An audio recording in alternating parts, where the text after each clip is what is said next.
what time is it? Grab verbalizer, what time is it? Grab verbalizer, what time is it? Ladies and gentlemen, welcome out. This is Black Power Media. This is the RemiX Morning Show.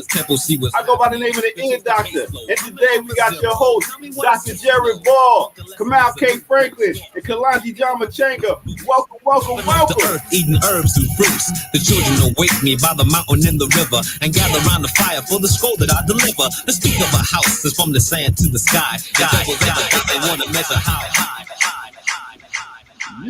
Yeah. Yeah, you start a morning show out here. Right. I don't think they know about X-Clan, man. I don't think they know about X-Clan. Shout out to X-Clan in the building.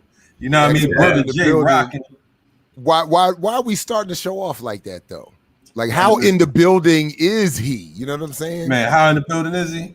I think in the building. I think I need to reach out to Brother Jay and see if we can get him on here today, man. You think we can make that happen? I think the RemiX Morning Show could pull strings and whatnot. We not had some heavy hitters on here. We had Cornel West. We had Pam Africa. We had former Congresswoman Cynthia McKinney. Who else we had? Davy D. Who else we had up on here? Work with me. Jessica Care Moore. You know what I'm saying? Care Moore. We had brother. We had a lot. You know. Yeah. Anyway, I can't even remember everybody. Moo Fresh building. How we forget? You know what I mean, Samaria Rice, definitely. Tamir Rice on the born date of Tamir Rice. You know what I mean? No doubt. I think they need to respect our gangster. Shout out to Black Power Media. We in the building.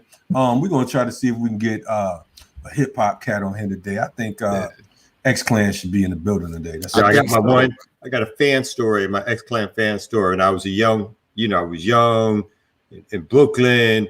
I wanted to be there organizing. X-Clan had their videos, and then they always used to tell you how you could join X-Clan, and you had to write. So I was an earnest young man. I wrote me a little letter to X-Clan saying, how can I get down and be a member of your organization? That kind of thing. You know, put it in there, got my little stamp and mailed it off. Black Watch. Exactly. Yeah. Black Watch. It's like they had a little kit that you had to send them a letter on and stuff like that. Yeah. They never responded. Break, fellas.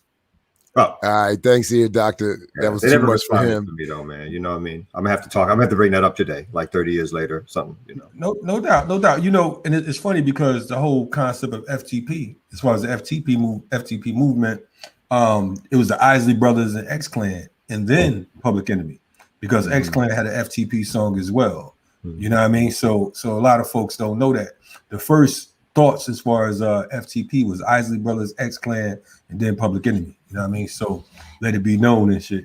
Fight the power that be. Yeah. My only X-Clan direct fan story is because it would have been a bucket list show. I never saw X-Clan live, so that's one big gap. But shout out to Dre Oba. Used to run the Shield magazine up that way. You remember the Shield? Oh, yes. Shield. And Dre Yeah. And he used to drop the Shield off when he was in Baltimore in my office for distribution around there. And one day he popped up. And I wasn't even paying attention. He was just standing there looking at me funny, and behind him was Brother Jay. He was like, "You ain't realize who was with me?" And I was like, it took me a second. I was like, "Yo!" So I got to ride around with them around Baltimore for a little bit and rap with them. So that was dope. That was definitely dope. So that's my X-Clan fan story. Yeah, and it's perfect, by the way. I'm sorry. Go ahead, my man. Sorry. No. I know. I was just saying I hosted a show with him out here in Atlanta one time, and I got this picture with like Brother Jay and Griff, and to me that was like one of the hardest pictures. You know what I mean? Just standing there next to these cats that I was looking at because being in movement and struggle and whatnot. You know what I mean? We were fans of 90 revolutionary hip hop. You know what I mean? The 80s, late 80s revolutionary hip hop.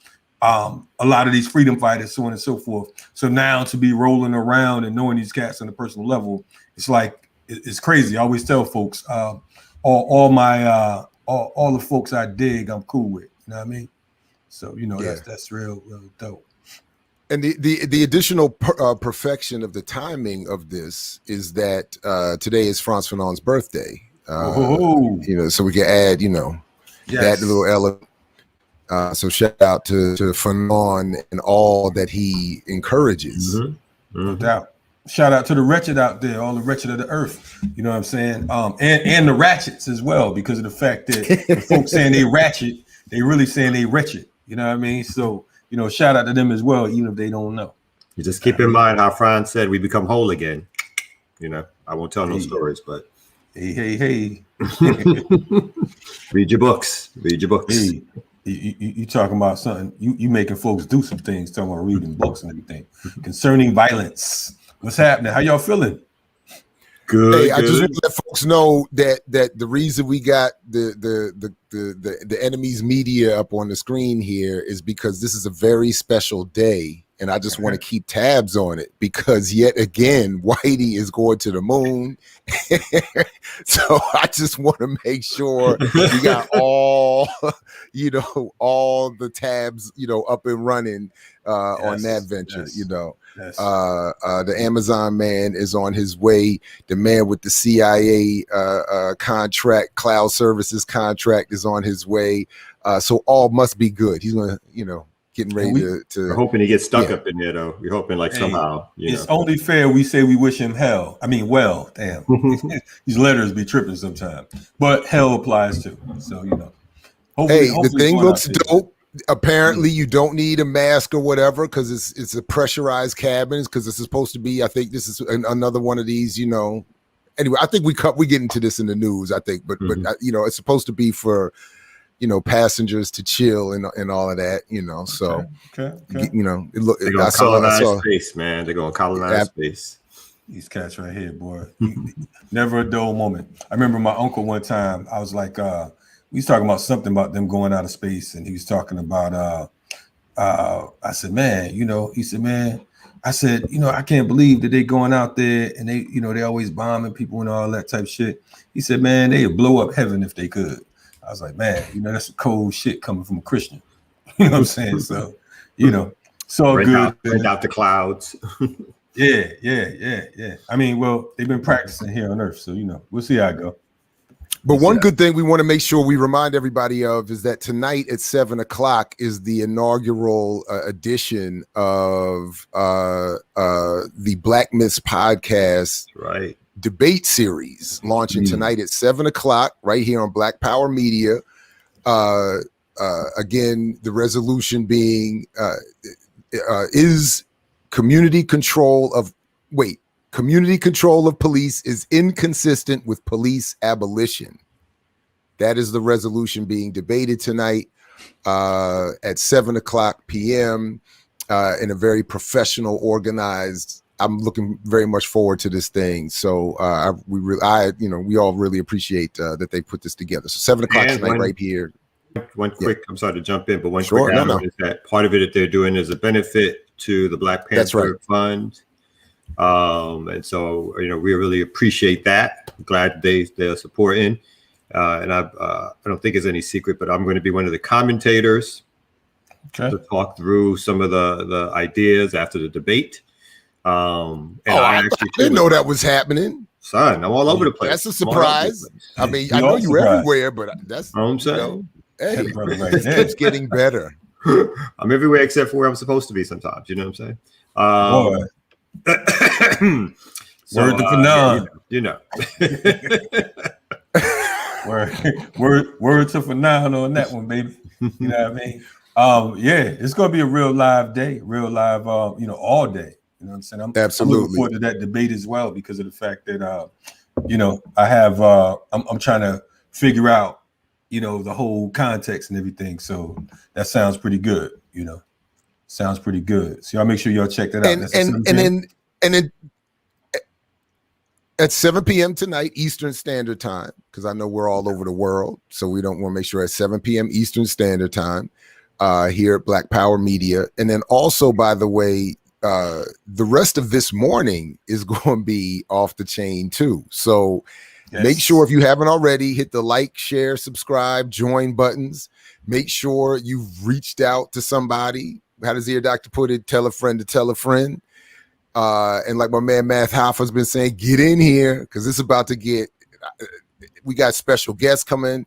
Yes. I'm not going to. I don't know what we should or should not say. Dr. CBS and Layla Brown got something powerful coming in the next hour. You definitely don't want to miss that. That's right. Kalanji already suggested, another special. I mean, we got, I'm saying, this is how we do. Fresh off of our gathering that I talked a little bit about on my show yesterday in Atlanta, which was dope as hell. So, BPM is doing big things.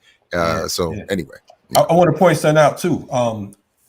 These will be available soon. If you can check them out, Remix Morning Show shirts, and also that shirt. I thought he was talking about his locks. I was like, what does he have to cut his hair off? Can't get the locks, baby. It ain't enough for that. So we got the Remix Morning Show tees, and also Kamal, show us that shirt you got right there. Yeah, we got Black Power Media shirts. You know what I'm saying? Yeah. We're gonna tell you how to get them. No doubt. So in another week you can rock them as well. So be advised, we in here. You know what I mean? Right. Remix. Yeah, I'm still trying to wake up. What's going on with that? With Dr. Bezos? Is he? They should be taking off any second now. Is he a doctor? I think he's like Dr. Frankenstein or Dr. Jekyll. He probably got an honorary PhD somewhere. Somebody threw him something he's somewhere. Probably purchased a few universities to give him some what he wants. And stuff. Exactly. Why go when you can own it? All I heard the last was that the weather was right and everything was all set, and there it goes. So it should be happening, I think, in about 40 minutes or so. Mm-hmm. So, but I mean, No doubt. We got it covered if anything needs to be said about it between now and then, Yes, but like Gil Scott said, like we said last time for Branson, Whitey's on the moon. That's and right. People down here don't have what we need. So, But one thing we do have that we need is the ear doctor. The ear doctor. So we can go ahead and bring him back up on here. What? Twin. What's up, sir?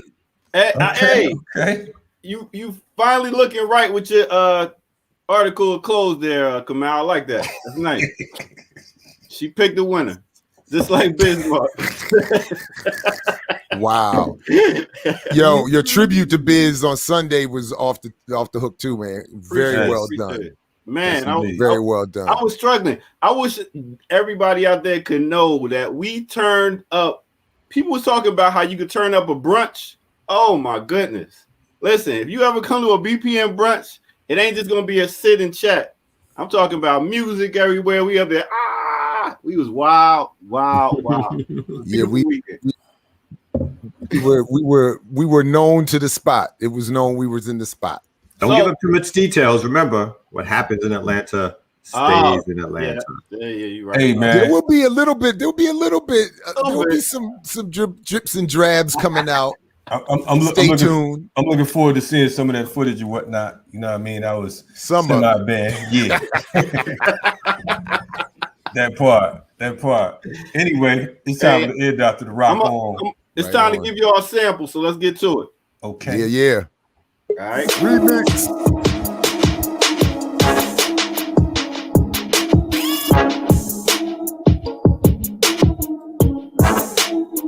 What up, everybody? This is the Ear Doctor. This is the Remix Morning Show, and this is Black Power Media. So make sure y'all let everybody know that this is the place to go when you need some good news, you need some good information, you need some good music, you need some good. We got that good right here. So like, subscribe, and all that stuff. So this is the time. Before I say that, like, subscribe, join, be a member. We got some good content coming out, especially for all y'all on Patreon. The Patreon members, we got something good we just did this weekend for y'all. So stay tuned. We're going to let y'all know when that drop. But anyway, let me give you a sample. How shall we start this? Let me see. Let me take you back to, let's say, 1942 with a song that came out. And it came out with these two brothers, Charlie Parker and Miles Davis. This is A Night in Tanzania.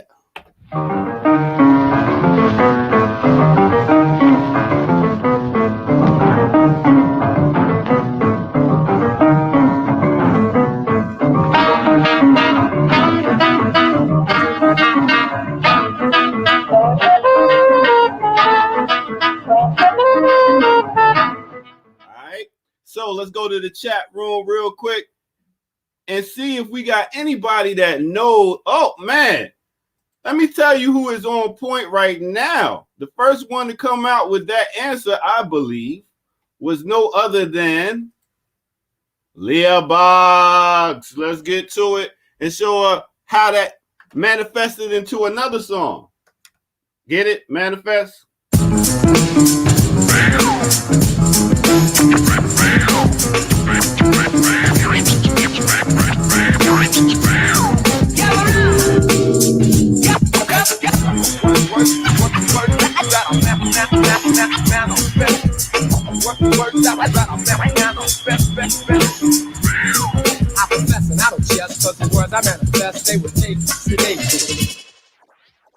And that's what it is right there. Gangstar, words that I manifest. That one right there came out in 1989. That's right, Gangstar Manifest. And that is your sample for today. Make sure y'all stay tuned because we got a lot more coming. And make sure y'all stick out. Tune in Sundays, 8 p.m. for Sundays. All right. Now let's get back to the Remix Morning Show crew. You know how we do. All right. Nothing so cause I know right about this minute I'm in it, admit it, I did it for you. Cause this is what I'm into. The chill will I still. Yeah. So it's easy for me. When we do producers, Primo is my number one, still all day, every day, still making great beats. And rest in peace to Guru. And I don't know if they ever got that stuff straight, but I'm with Freddie Fox on fuck what Solar say. Yeah. And we got to keep our people tight, man. We got to stay tight with folks, man. Anyway. No doubt. Thanks for that. Well, no doubt. I'll catch you on next break. Peace. All right. Yes. By the way, Freddie Fox has my favorite rap nickname in history. Bumpy Knuckles is my favorite.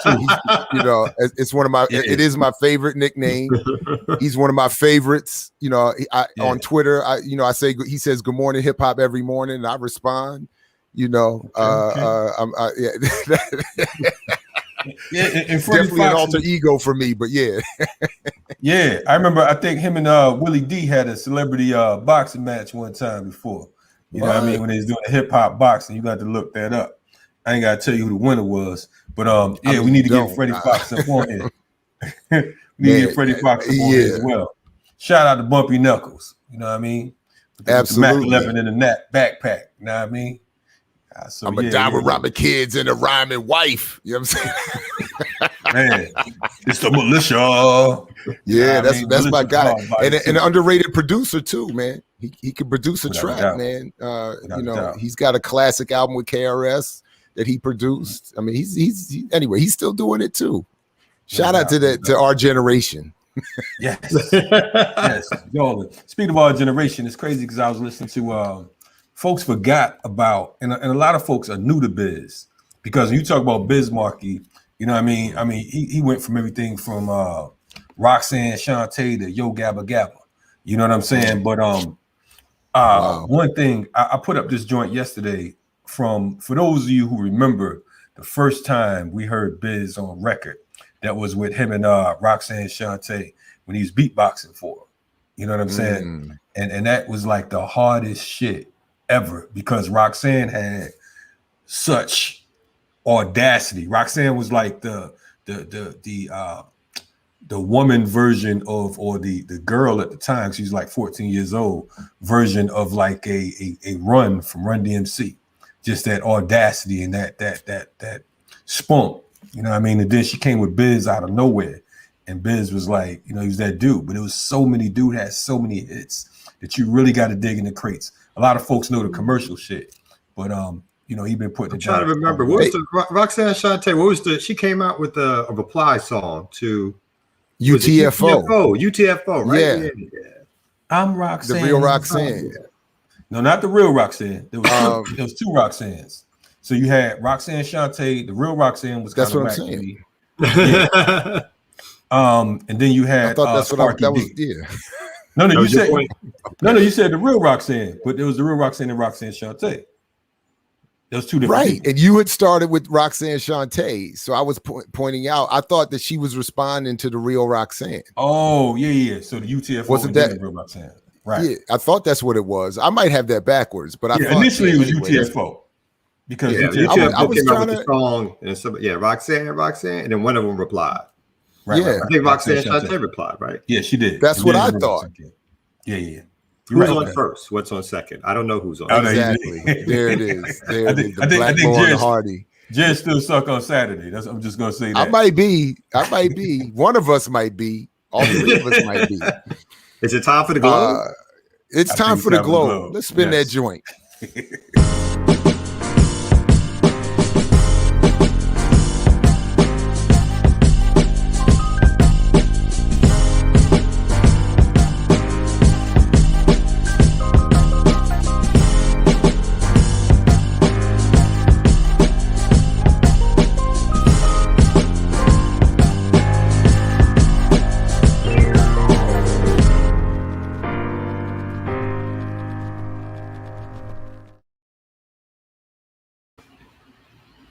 So, real quick, the latest from the Remix Morning Show, breaking news as it's being reported there. The Bezos astronauts have left the training center for the launching pad, everybody. So Whitey is on his way. Shout out to Gil Scott, man.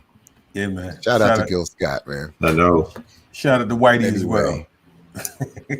What the mugs, man. It's like, it's never a dull moment. I was gonna say on planet Earth, but on any planet with these motherfuckers. But the fact that they're making mad media about this stuff, yeah. Well, again, as I keep saying, as I was getting on my way to my first trip to the continent back in 1996, the headline in the New York Times that morning was Bill Clinton says we will colonize them. I think Jared froze up for a second. Oh yeah, I think he's reporting that Bill Clinton had said that we'll colonize the moon. Yeah, that he's frozen. Look at that. That's the best he's looked in years. You know what I'm saying? Hey Jared, you was all the way froze. I don't know if you know that or not, brother. Yeah, I know. I did. I know. That's why I stopped talking. But I know you had the story ready. I was just saying that Clinton said we were going to colonize the moon was the headline. Yeah. So when we're making our points and our jokes, and that is our starting point. I mean, that's why. Anyway, it's also interesting to me, though, real quick, that if Iran puts out a miniature satellite that could barely make it to space, the whole media trajectory and the government trajectory is that they're preparing for nuclear weapons. Their space program must be stopped. They're evil. They're bad. We must attack them. But when a private billionaire has the technology in hand to send ships to space, to satellites to space, it's all for the good. It's all for the betterment. It's a miraculous thing that we must watch and adore and love and be all inspired by. So, Right. So just think about, and this to me wasn't really a story, you know what I'm saying? But to add to what you're saying, Kamal, just think about the whole privatized military situations and how these motherfuckers are really going to be going at a lot of these different countries, installing dictators, so on and so forth. You know what I mean? So when you talk about the U.S., keep the corporations in mind and keep in mind that the U.S. is a corporation as well. You know what I'm saying? Because of the fact that shit like this, when you have enough money to put together a spaceship, for lack of better words, and fly your ass, to another atmosphere, it's like it's getting serious. But Bezos, this is 9 days after his homeboy Richard Branson decided that he was going to take his monkey ass up there and float around. This is also this particular I was going to say ship or whatever the hell you want to call it. This is its 16th flight. There's been 15 so far. They've been 15 successful ones, but they've been unpiloted or unmanned. Right now, I know there's supposed to be 4 different folks on there, including Bezos's brother, some other 18-year-old that paid an undisclosed amount. He's some type of young scientist that's looking to travel out of space with them. And I forgot the other gentleman. Well, there's a woman involved too who was supposed to have been an astronaut, but it was, I think, denied the opportunity based on her gender, and she's supposed to be the oldest woman or oldest person, period, to ever go up. So it is a woman as well. Yeah. I forgot her name, but yeah. And she's also going to be the oldest person. I believe she was an astronaut, but who never actually got a shot to go up, something like that. So she's getting a chance at the, as an elder, to go. Yeah. Oh, okay. That's the one that looked like a skinny Elton John. I know you're talking about. Yeah, cool. Exactly. Yeah.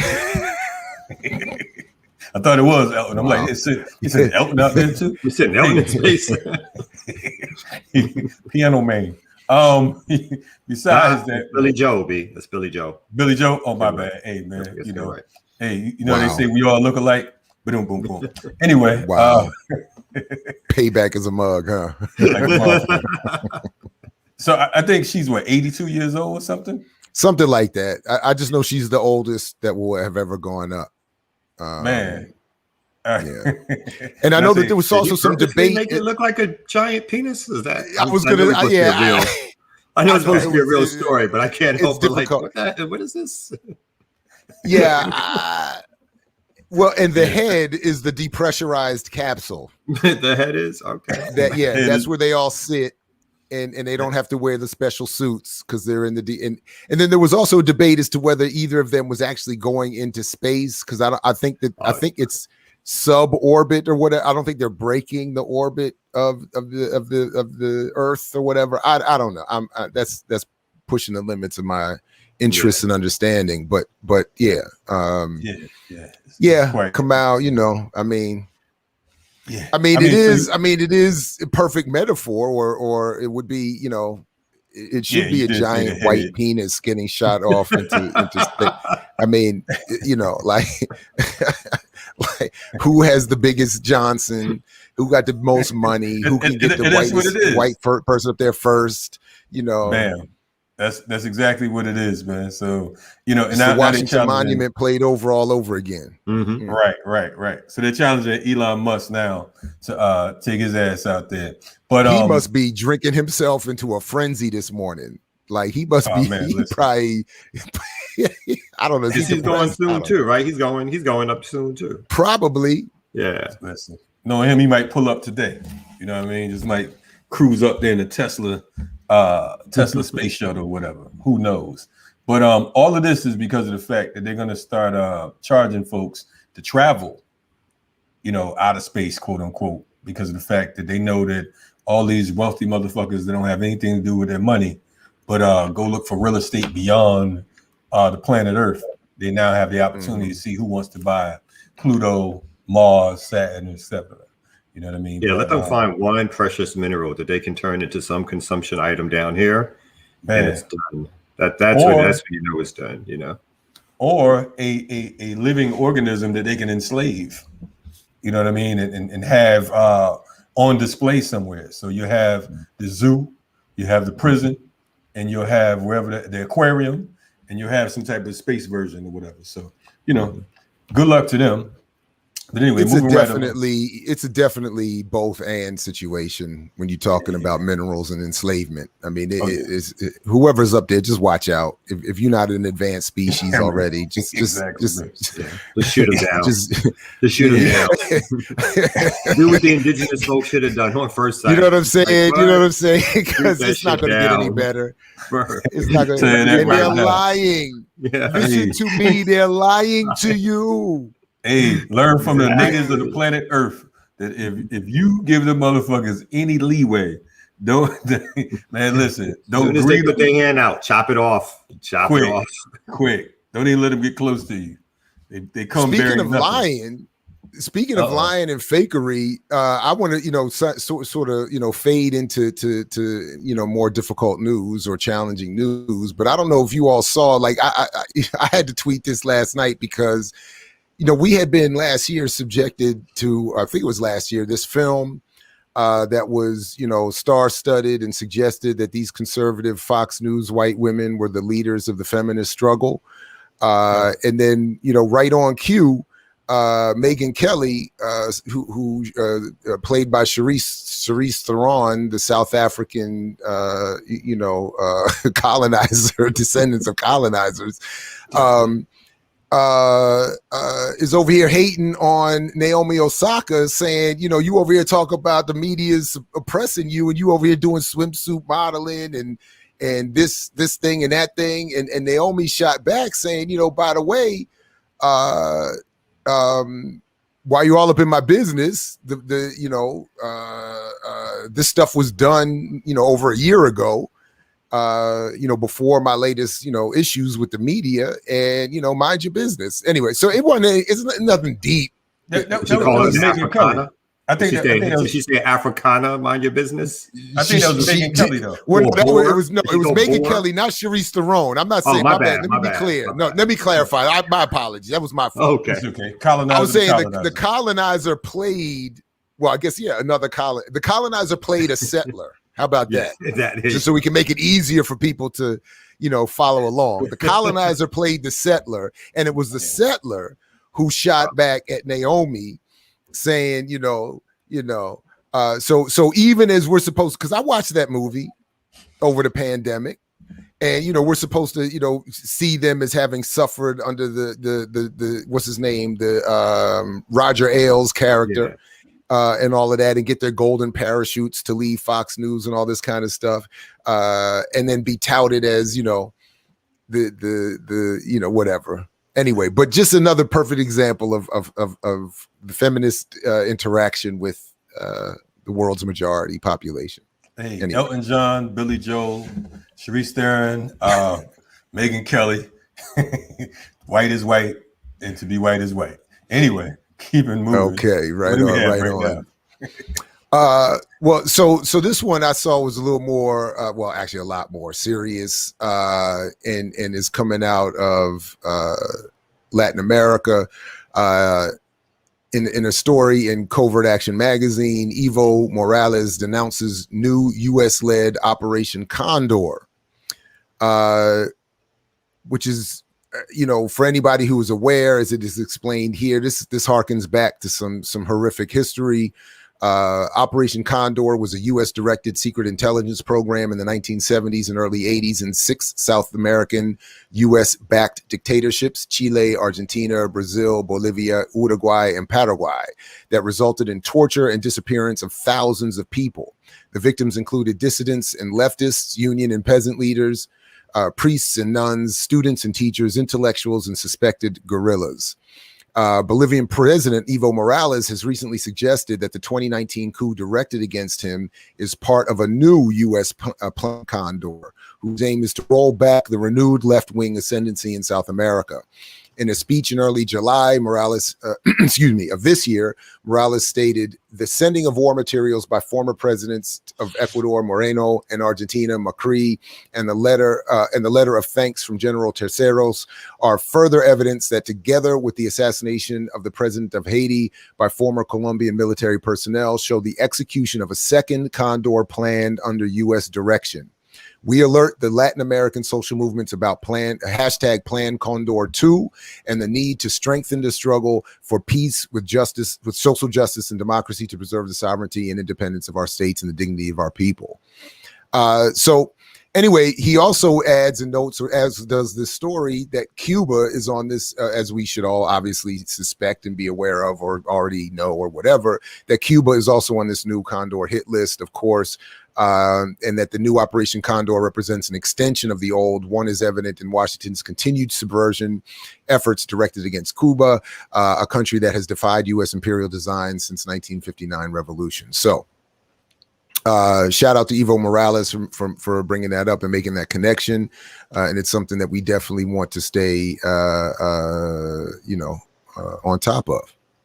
I think when we talk about Operation Condor, people don't know the how devastating that shit was. You're talking about hundreds of thousands of people were murdered, over 400,000 in prison, another 30 to 50,000 literally disappeared. And that shit took place. It was actually launched by the CIA and others during the same damn time that these motherfuckers were being investigated during the church committee. So while they were investigating the FBI and the CIA and NSA's role with the whole church committee situation in 1975, literally in 1975, this is when this shit was launched. This is when they admitted that it actually took place. So just like when you talk about COINTELPRO and folks talk about, now IntelPro and this and that, the shit never ends. It just changes names. You know what I'm saying? But it's the same players in the same game. You know what I mean? So, definitely for the folks who are not familiar with Operation Condor, do your research on that and take a look at the shit that they did, the fuckery they did in Latin America and literally across the globe. But Operation Condor was specifically targeted, towards Latin America, just like the COINTELPRO situation was aimed at communists and different freedom fighters here in the United States. It's also another reason why we have to be internationalists in our approach, in our analysis. We have to understand that this is not just happening. It has a specific or particular way it's directed at specific particular people.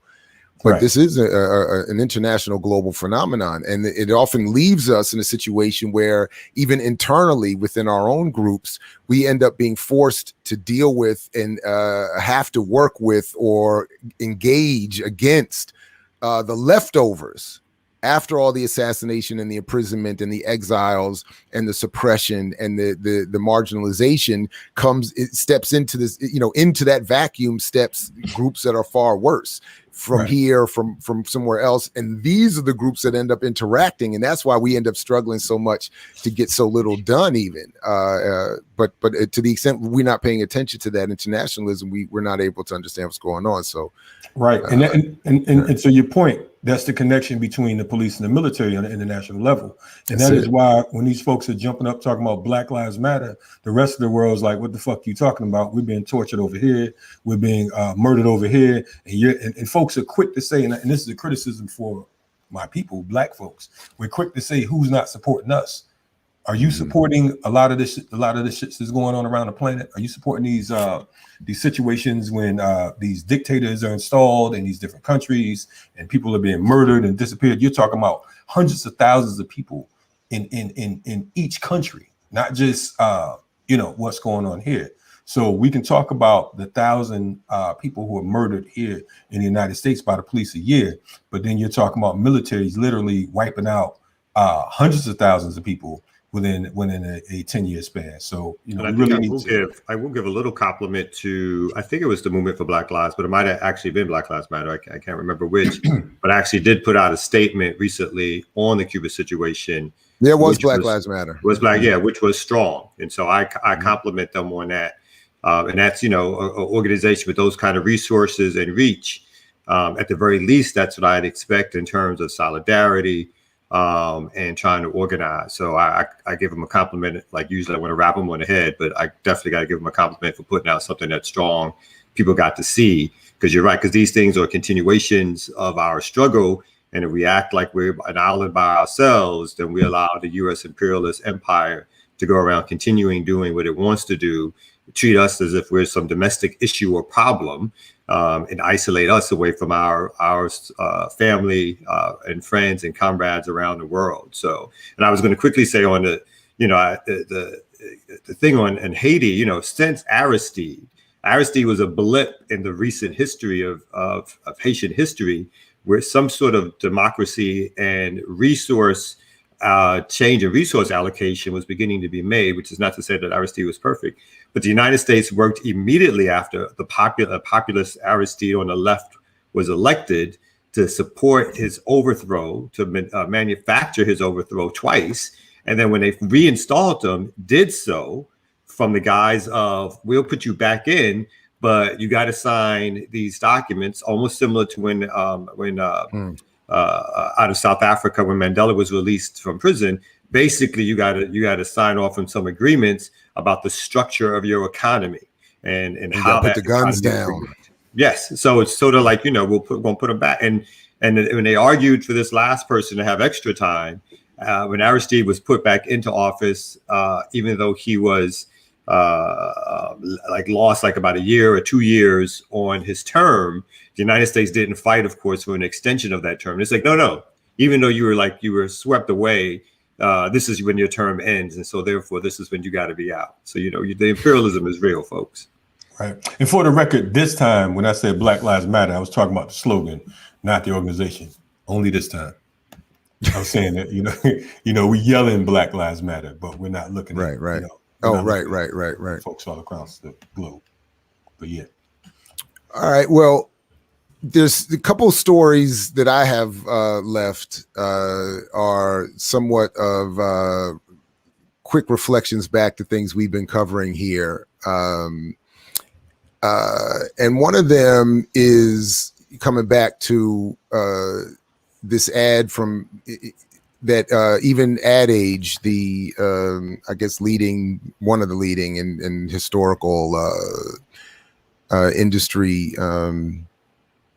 outlets. I keep forgetting what is the phrase for that. Anyway, the industry outlet to cover the ad and marketing world, advertising and marketing world. They were talking about some of the backlash that Spike Lee's ad that we played last week here on the Remix is getting in his promotion of cryptocurrency. And one of the points that they point out in this story, quote, is that on social media and in negative press coverage, people are bashing the spot as hypocritical. Yes, cryptocurrency sits on a decentralized blockchain, but those blockchains are being powered by wealthy white men, and instances of scams are widespread, critics say. Advocates counter that cryptocurrency has the power to turn economic disparities to shining examples of wealth democratization. Still, while there's much potential, there's also evidence that in developing countries, efforts are resembling age-old colonial projects, end quote, which is a perfect segue to another news story that came out related to this exact topic with a more direct and appropriate title published here on Motherboard by Vice. Crypto colonialists use the most vulnerable people in the world as guinea pigs. And I'll just read a quick section from this that, quote, Oxfam's blockchain intervention in Vanuatu, shout out to Keto Swan and his work on this area as well, is part of a broad trend in charity and aid work toward innovation and solutionism. The belief that every social problem has a technological solution via programs based on blockchain and cryptocurrencies. Non-government organizations and aid agencies have said that the shift from dollars to Bitcoin will enable a more efficient, transparent charity system. But along with aid, these technologies bring surveillance and political pressures, undermine local sovereignty, and create resource allocation controls on recipients. Critics have a single name for this phenomenon, which is taking hold in many developing countries: crypto colonialism. Lastly on that, until the digital divide is addressed, there is no way crypto or blockchain can be more democratizing, and in the meantime, it may actually serve to further entrench digital inequality, end quote. And just going back to what I covered on my show yesterday morning, the digital divide as it plays out within this country in the United States is causing the same kind of problem in terms of people wishing they could use cryptocurrency to enrich themselves and us collectively. So, and just to go a little further, even the digital divide in itself is a little bit of a red herring, because it's not like if we all have internet, you know what I mean? If we all have access to these things, that somehow that makes cryptocurrency, again, this sort of revolutionary device that gets us all wealth and it makes our communities whole. Right. These are like it's everything you've been pointing out. These are scams, right? These are just ways for somebody to make money off of your little money, and to convince you that it's something more than that, right? That what we need is resources reallocated to our community. We need institutions that serve our community. Those are real world factors, right? They're not going to be found on our computer screens.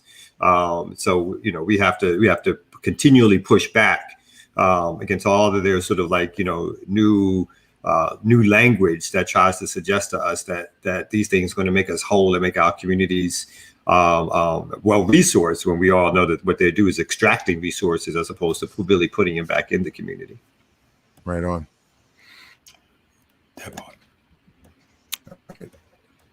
All right. So the only other thing I got left is something, Kalonji, you brought this story up to the Remix last week. And one of the other channels that I do watch when I rarely leave BPM is The Quiet Room. Hold on. I'm forgetting this brother's name. No. I'm not gonna take credit for this. This is the good ear doctor that brought this one up, brother. Did he? No, about the shooting. Oh yeah, you're right. My apologies. That's right. My apologies. Okay, you're right. Because he took right. It was a little lighter than right. Yeah. Well, you're right. I appreciate the correction. Thank you. No but the Quiet Room here, I don't know, I'm forgetting the brother's name, but he is presented as somebody who's is known well in the New York streets and has, his OG card as well, documented and appreciated apparently. He has a lot of interesting conversations, some more serious than others. But in this clip, I just want to play a short excerpt here because he makes a very good point about that shooting. That I would think we would want to, if not just make ourselves follow up on and extend. So let me just play this very quickly. In Chicago, Laundre Sylvester was shot 64 times. Laundre Sylvester was shot 64 times. Now, I don't know what Laundre did to deserve 64 shots. I'm not even going to comment on why they did it or who did it. I don't know. My problem is we got more people that's going to go to jail because they're shooting them by courthouses outside of jails for some sort of street rep to maintain the griminess, the don't play stigma that surrounds Chicago. 64 times out of Cook County Jail. Now let me ask you a question. How would these people know what time these people get out of jail? Mm-hmm. That's my problem. How do these people know what time these people get out of jail? This is about the 4th or 5th incident that happened at Cook County Jail. The courthouse is next door. There's no cameras? How are these people knowing the time to get out of jail to kill these guys? Is that information public? I smell something fishy. So I'm going to stop it there.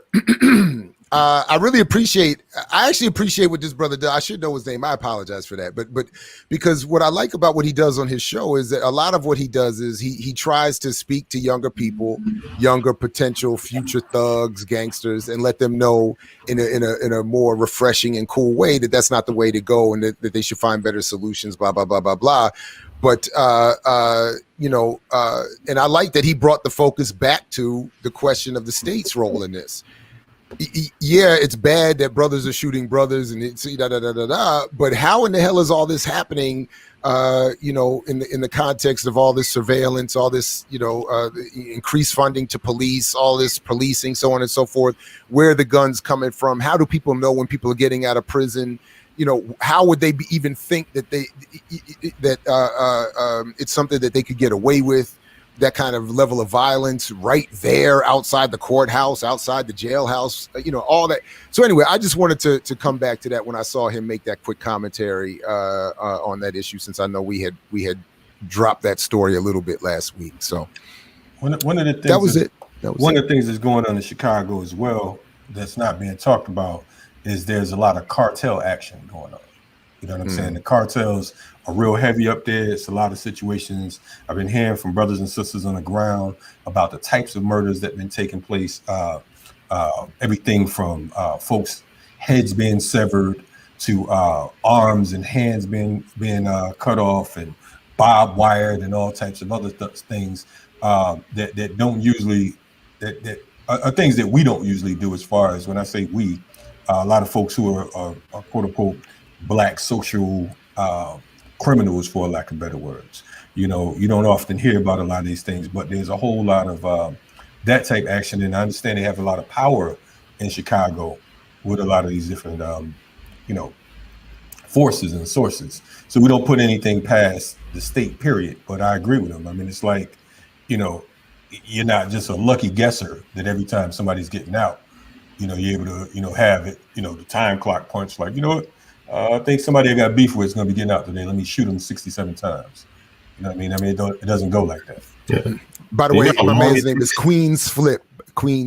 Sorry, I just want to get his name in. No, I know how long it takes to empty 64 shots too. Like, I mean, it's not like a 5-second thing to empty 64 shots. Which means he said two. It was two brothers got out of the car. He later goes into some details. So two people.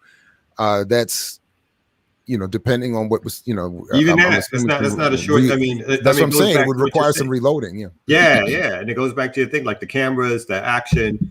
The response next to the jail, next to the courthouse, where they're armed up. So so quick. On that, obviously there's some inside stuff as always with these things happening. And I want to applaud some of the organizations in Chicago, in some other places that are really doing work to on a grassroots level, right? That are trying to do work with young people, because even though obviously this is all related to the lack of resources, the desperation, the fight for capital, whatever small resources we can get.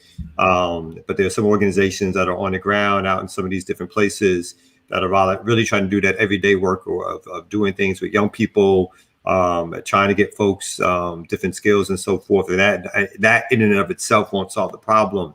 But sometimes some of these service organizations, I do think we got to uplift because they're down there in the trenches, right? And they know folks who are in this life or in this world and trying to figure out ways to get them out. So I just want to give a shout out to that because that's a hard job. Shout out to Chairman Fred Hampton Jr. and the Black Panther Cubs out there as well doing that work. Speaking of doing work behind Jared, it looks like suckers about to blast off. And as they blast off, we're going to blast off with our own space technician, astronaut, brother, Dr. Ed Doctor. You know what I'm saying? He's always high in the sky, that's for sure. You know what I mean? Colder than a white man. Definitely high. Look at goodness, Superman. Yeah, man. That's what it is. It's time for another break. And I gotta give shots out and love to no other than Biz Markie. So we're gonna do a quick little mix in case y'all miss it on Sundays. Let's do it. They call it Vapors. Let's go. Yeah. Remix. Yo, this is kind of slow, but I know the G's gonna be pumping it. But this is one subject that nobody don't know about. Check them out. Move the beat and build a rope how. When you hear my golden voice, you know it's me.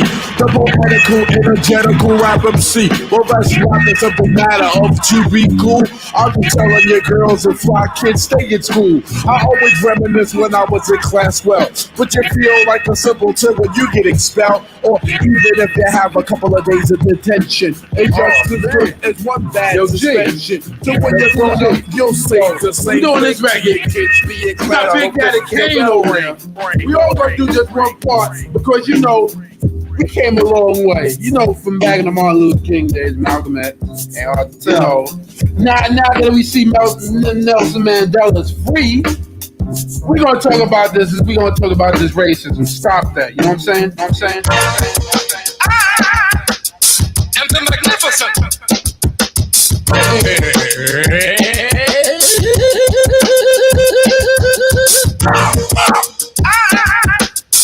And the magnificent. I'm back for the shack of a soul. Boom, Go off. Radio, TV, and even the press say what's the meaning of VAPORS. The meaning of this word, without no doubt, means nobody wanna beat that one down and out. Now when you're established and got a lot of money, everybody wanna be your buddy and honey. Like tall buildings they call skyscrapers. And you feel it.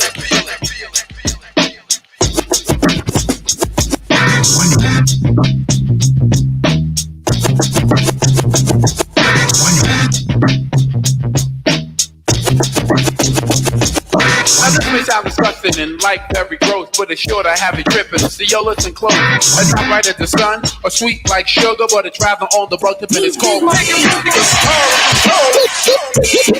Please, Bismarck. Please, Bismarck. Mr. Dynamite! Please, Bismarck. Mr. Dynamite! So fresh, so fresh. Yes, y'all to the right beating. You can either dance or just have a seat and listen to the laying. What I am displaying, a different kind of rapper language that I am saying. To all the party people that exorbitant info. When it comes to rockin' parties, I am info. Maniac for doing my dancing. My record make the music, but put you in a trance and transcend your body and like it's an accordion. You'll be fighting the illin', you keep partying down. But the funky sound was yours truly. I'm the original beat, I see of it. Okay, I was the E and I want you. I'd like to introduce myself. My name is Bismarck. And I'm the human drug called Bismarck. Making music all the way is my specialty. When I go, girls get excited. When they hear my lyrics, they wanna recite. I'm on the floor in the groove. Just go with the flow. And I can play rapping records and all disco. Like, have you ever met a girl that you tried to date, but a year to make love, she wanted you to wait? Let me tell you a story of my situation. I was talking to this girl from the U.S. nation. The way that I met her was on tour at a concert. She had long hair and a short mini skirt. I just got on stage dripping pouring with sweat. I was walking through the crowd, and guess who I met? I whispered in her ear, come to the picture booth so I can ask you some questions to see if you're 100 proof. I asked her her name, she said blah blah blah. She had 9, 10 pants and a very big bra. I took a couple of flicks and she was enthused. I said, how do you like the show? She said I was very amused. I started throwing bass, she started throwing back mid-range, but when I sprung a question, she kind of strange. Then when I asked, do you have a man? She tried to pretend. She said, no, I don't. I only have a friend. Come on. I'm not even going for it. I'm going to sing. You got what I need, but you say he's just a friend. And you say he just a friend. Oh, baby, you got what I need. But you say he just a friend. But you say he just a friend. Yeah. Big up Bismarcky, also known as Marcel Theo Hall, born April 8, 1964, just passed July 16th. He was an MC. He was a beatboxer. He was a DJ. He was all that. So big up to Bismarcky. Much love. Rest in power. Let's get back to the morning show. Forget about that. Let's go into the story about a girl named blah blah blah that adore me. So we started talking, getting familiar, spending a lot of time. Hey, and don't forget, at the end, he was a Columbia, Maryland representative. Oh, okay. They caught the vapors, Jared. He was in these tree-lined streets with me. Shit. Oh, baby, you. Okay, come on, like the light-skin version, no doubt. The best was Kalanji this weekend. Wait till that tape comes out. Oh, Kalanji was rocking that joint this weekend, boy. Nah, me. I Man, thanks for that, ear doctor, man. Appreciate it. Yeah. Salute. Hey, if I can extend your previous analogy, Kalanji, I think our next segment with Doctors Brown and CBS is about to take us even higher and higher to an intellectual stratosphere that most morning shows can't get to. So, oh my, my, you look like it's about to go down. Dr. Horne, Dr. CBS, Dr. Layla Ali. I mean Layla. I said Layla Ali. Layla Ali. That's like, hey, Dr. Layla Brown. Anyway, I'm saying, he stayed thinking about fighting. Get the joint popping. You know what I mean? Anyway, Remix Morning Show. Y'all know how we do around about this time. Talk black. Talk black.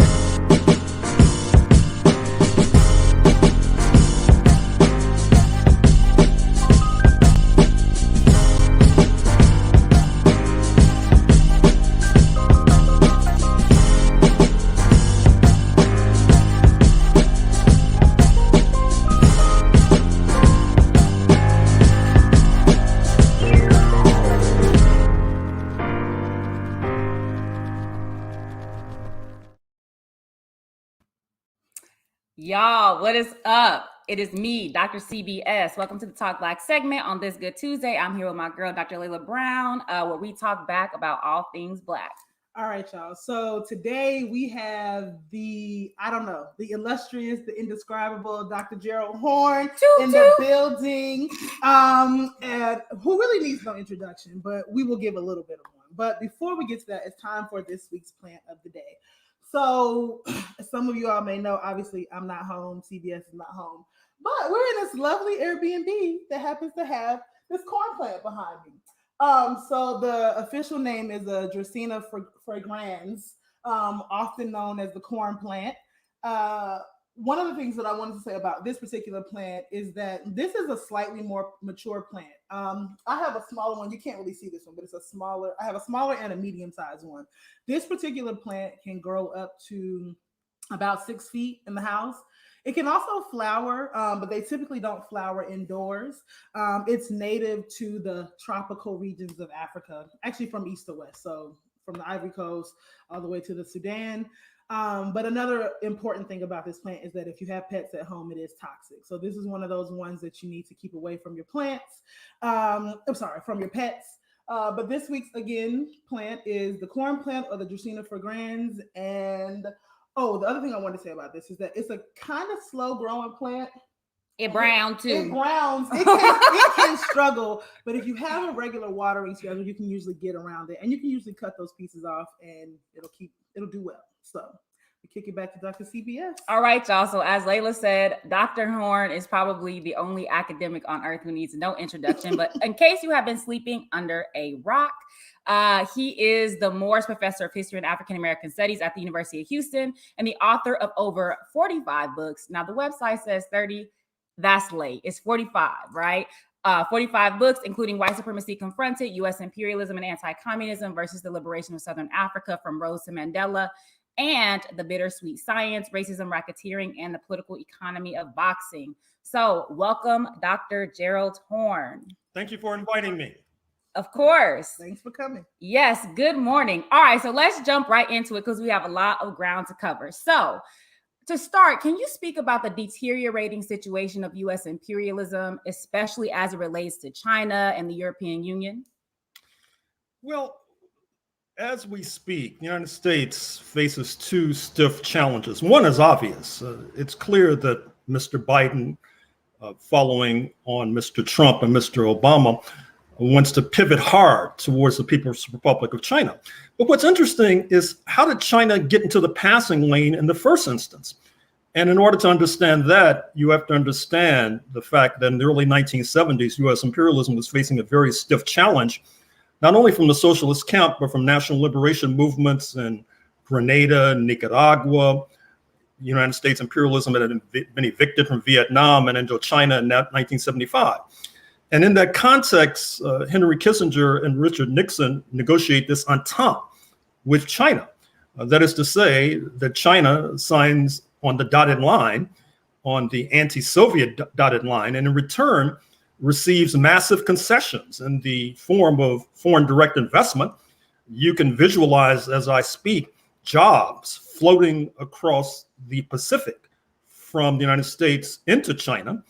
And that, in my estimation, might well turn out to be the most disastrous geostrategic miscalculation in the history of the world, because it's basically put China in the passing lane, not only jeopardizing capitalism. Of course, we can have a separate discussion about China's entree into capitalism, but also jeopardizing white supremacy itself, which has been the calling card of the North Atlantic countries for centuries now. But as if that were not enough, U.S. imperialism also faces a lesser challenge from the European Union on the Atlantic side of the equation. That is to say that I would recommend in this context the book by Columbia University law professor Anu Bradford, A-N-U Bradford, called The Brussels Effect, How the EU Rules the World. Now, that title might sound provocative, but when you consider that even after Brexit, the European Union has a larger population than the United States of America, therefore a larger market. And what happens is that the EU is a regulatory superpower, so to speak.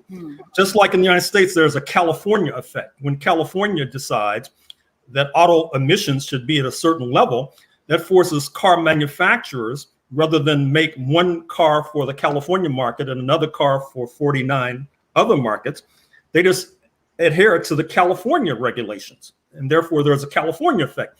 And so likewise, you see Brussels establishing the rules of the road for the entire capitalist world to a certain extent, which makes even more curious Mr. Biden's nostrum that in the 21st century, it should be Washington, not China, making the rules of the road. And Brussels is raising his hand and says, hello, don't forget about us. And so you see this conflict between the EU and the United States with regard to Airbus now driving Boeing into the dust. You see it with regard to the latest climate plan from the European Union, where they're going to basically phase out the internal combustion engine in their market, which means that General Motors and Ford have to act similarly, which means that as you two young women reach middle age, most likely you will not be driving an internal combustion car. You'll be driving an electric car. And so those are the stiffer challenges that the US imperialism faces, which makes all the more poignant the fact that it's now being evicted from Afghanistan. Although what the corporate media has not told you is that despite all of the talk about misogyny resurfacing in Kabul after the Taliban comes to power, which will probably take place sooner rather than later, and I will not dispute that assertion, expect Washington to collaborate with the Taliban because Afghanistan has a border with Iran, which is now in the crosshairs, despite Biden rhetoric to the contrary. And it's also not far distant from China and Russia.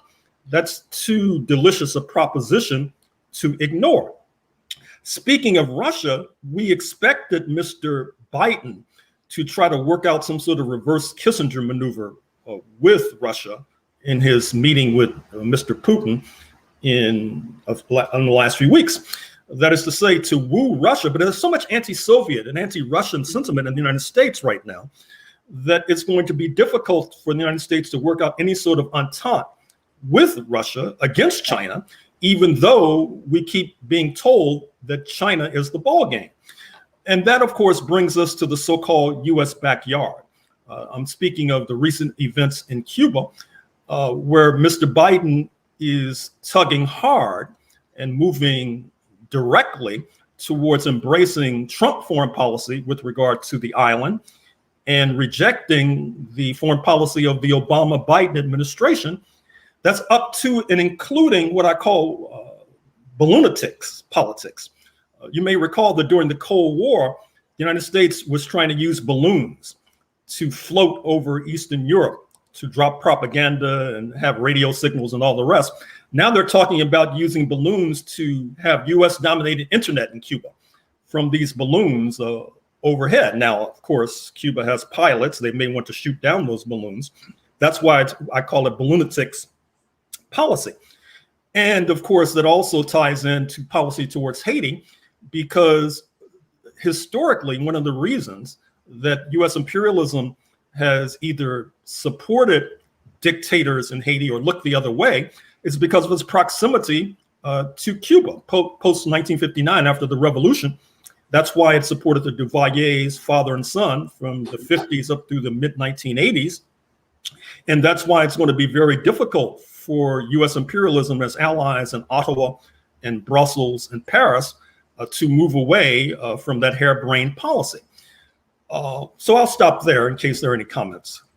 Well, you've already taken it to the U.S. backyard, but one of the things that I wanted you to maybe speak a little bit more about. So as we've been talking a lot about Cuba, Cuba in particular, but also Haiti, one of the things that's come up in the last few weeks in sort of public discourse is the way the left in the U.S. seems to overly sympathize with the state as a regime and is somewhat, I don't know, ignoring or not conscientious about the continued disputable state of Afro-Cubans on the island. And so I wanted you to maybe talk a little bit for our audience about what it means to think about the Cuban government on the left as a regime and the sort of ongoing racial politics on the island. With regard to that issue. For example, with the Obama policy allowing more remittances, that is to say, money flowing from the United States into Cuba, given the fact that white supremacy, surprise, surprise, reigns in Florida, what that meant was that Euro-Cubans could send more money to their relatives in Cuba, more so than Afro-Cubans, which exacerbates the racial divide. Likewise, with regard to the Airbnb, for example, where people can rent out rooms, because of the historic legacy of white supremacy on the island, that meant that the Euro-Cubans could gain an advantage there. And then, of course, there's the suffocating blockade. That is to say, President Lopez Obrador of Mexico, in light of the recent protests in Cuba, suggested that in order to alleviate the misery that so many endure on the island, that the first step should be lifting the blockade, which was tightened by Mr. Trump, imposing 243 more sanctions. But I think that with people in the United States, when they begin to analyze Cuba, they should keep a number of factors in mind. Number one, if this current regime is overthrown or even weakened, do not expect Black people in Cuba to engage and have some sort of renaissance. If anything, they'll be thrown further back, perhaps even to the level of Black people in the United States, believe it or not. And secondly, I think that the people in the United States should be keen to the international community sentiment. That is to say, the recent United Nations vote on the blockade, there are only two nations that supported the blockade against Cuba. That's the United States and Israel. Almost 200 nations voted against it. And I think one of the reasons is that there is historic memory of the role that Cuban troops played in the liberation of Southern Africa. That is to say, they did the heavy lifting in terms of defeating the apartheid army on the battlefield of Southern Angola and Northern Namibia, leading to the independence of Namibia in 1990, South Africa in 1994, which of course brings us to South Africa, because one of the political problems was that the Cubans did the heavy lifting, then they went home. This was taking place in the context of the erosion, if not collapse, of socialism in Eastern Europe, which had been the major ally of liberation forces. And so what that meant, that going into the new dispensation post-1994, the European minorities still have the backing of Washington, because Black Americans, despite all their blather, were not able to necessarily shape that particular pillar. And the liberation forces were wounded and weakened. Now, of course, Black Americans didn't realize that, because since the Compromise of 1954, Brown versus Board of Education, anti-Jim Crow concessions in favor of throwing the left overboard, there's been hardly a speck of internationalism in the Black community on a consistent basis. It's been episodic. And so whenever you hear any Black Americans talk about China, for example, which is one of the most staggering and stunning developments of this century or any century, they only echo the State Department line. China is the new colonialist in Africa, which Anthony Blinken would heartily endorse, but which makes us look suspect in the international community, and then compromises our ability to get international support, just manifested, for example, at the United Nations Human Rights Council, where former president of Chile, Michelle Bachelet, issues this report, not only calling for reparations to Black Americans, but launching an investigation of police terror against Black Americans, one of the most significant developments in recent history. But as I'm sure Professor CBS would tell you, and she always wants me to talk in this vein, that many of our intellectuals and organizations, they don't have a clue when it comes to any sort of global analysis, which means that they're at best mild tacticians, because you can't have a strategy unless you have a global analysis. And most of them don't have any sort of global analysis, which means they don't have any strategy to lift us up. So to come back to your point, I think that those who are sincerely concerned about the fate and plight of Afro-Cubans should in the first instance be concerned about lifting the blockade. Now, I could go into a whole exposition of how the situation of Black Cubans differs from those on the mainland. As I say in my 16th century book, there was a critical distinction between Spanish colonialism and the English colonialism, which we've been subjected to. There were African conquistadors from the inception of the early 1500s on the island. And of course, a strategic ambition of the settlers in the United States has been to keep guns out of the hands of the Black population, even if it might jeopardize national security, for example. So as a result, you had a larger free Black population on the island during the era of slavery. You had more, as I point out in my book on Cuba, one of the reasons why the July 26 movement of the Castro brothers was able to surge to power in 1959 was that in the pre-1959 dispensation, the Africans were leading the Communist Party of Cuba, and the United States was so fixated, needless to say, on that factor that they slept on the July 26 movement. And then the July 26 movement surged to power, and there was a merger between the July 26 movement and the Communist Party of Cuba. Now, you know, many of these people in the United States, these intellectuals who Professor CBS likes to chide and critique, have no knowledge of this kind of history, which helps to justify her chiding and critiquing. Thank you. Thank you for noting that I am justified in my chiding and critiquing. But just to pivot just a little bit to the African continent. So France recently pulled troops out of Mali, Chad, and Burkina Faso, effectively perhaps ending one phase of the war on terror on the African continent. So I was just wondering, what does this actually mean for perhaps AFRICOM, for the continued shifting of the war on terror to the African continent? But also, does this represent yet another failure or decline in Western imperialism? To a degree, it does. But there are a couple factors I'd like to bring into play. One with regard to AFRICOM. Although the US press did not cover it, in the last few weeks, some of the most significant military exercises in the history of the African continent were held in Northern and Western Africa, with AFRICOM in the forefront, and of course the Moroccans playing a key role. I say, of course, the Moroccans because one of the many reasons why many of us are now sitting in North America is because in 1591, the Moroccans collaborated with London in terms of subduing the Songhai Empire, which was a major political force on the African continent. And with the subduing of the Songhai Empire, you saw the softening up of Africa for the onrushing African slave trade, because that episode ricochets westward to what is now Senegal, to Ghana, et cetera, and to northern Nigeria. So Morocco is playing its historic role.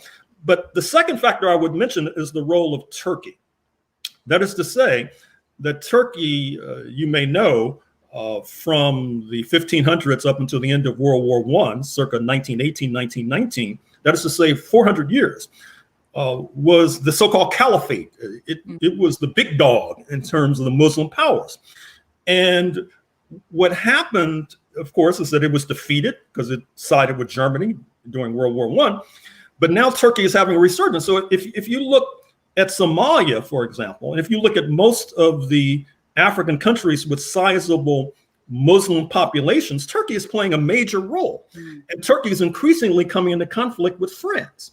As a matter of fact, the rhetoric between the two has been sharpening and escalating in recent months. Now, of course, expect US imperialism to try to play on those contradictions to its benefit, but it would behoove the intellectuals and organizations in our community, such as they are, to pay attention to these kinds of conflicts and contradictions, because I dare say what happens in Africa eventually will resonate and redound either positively or negatively in Black America. Absolutely. Well, you've already evoked South Africa to a degree, but in continuing this conversation about the current state of U.S. and perhaps more broadly Western imperialism, can you speak a little bit about the ongoing situation with Zuma in South Africa and even what's happening in Eswatini as well? Yeah, it's a chronicle of a tragedy foretold in South Africa. What I mean is, it was almost inevitable that post-1994, with the major allies of the liberation forces weakened, not only the socialist camp collapsing, But then Cuba goes through the special period post 1989, post 1991, et cetera. Whereas the ally of the European minority is strengthened by that very same factor. And then, of course, you have the fact that post 1994, you see the neighbor in Zimbabwe try to engage in land reform to redistribute the wealth. But there is a hysterical reaction in Washington, in London, and Canberra, Australia.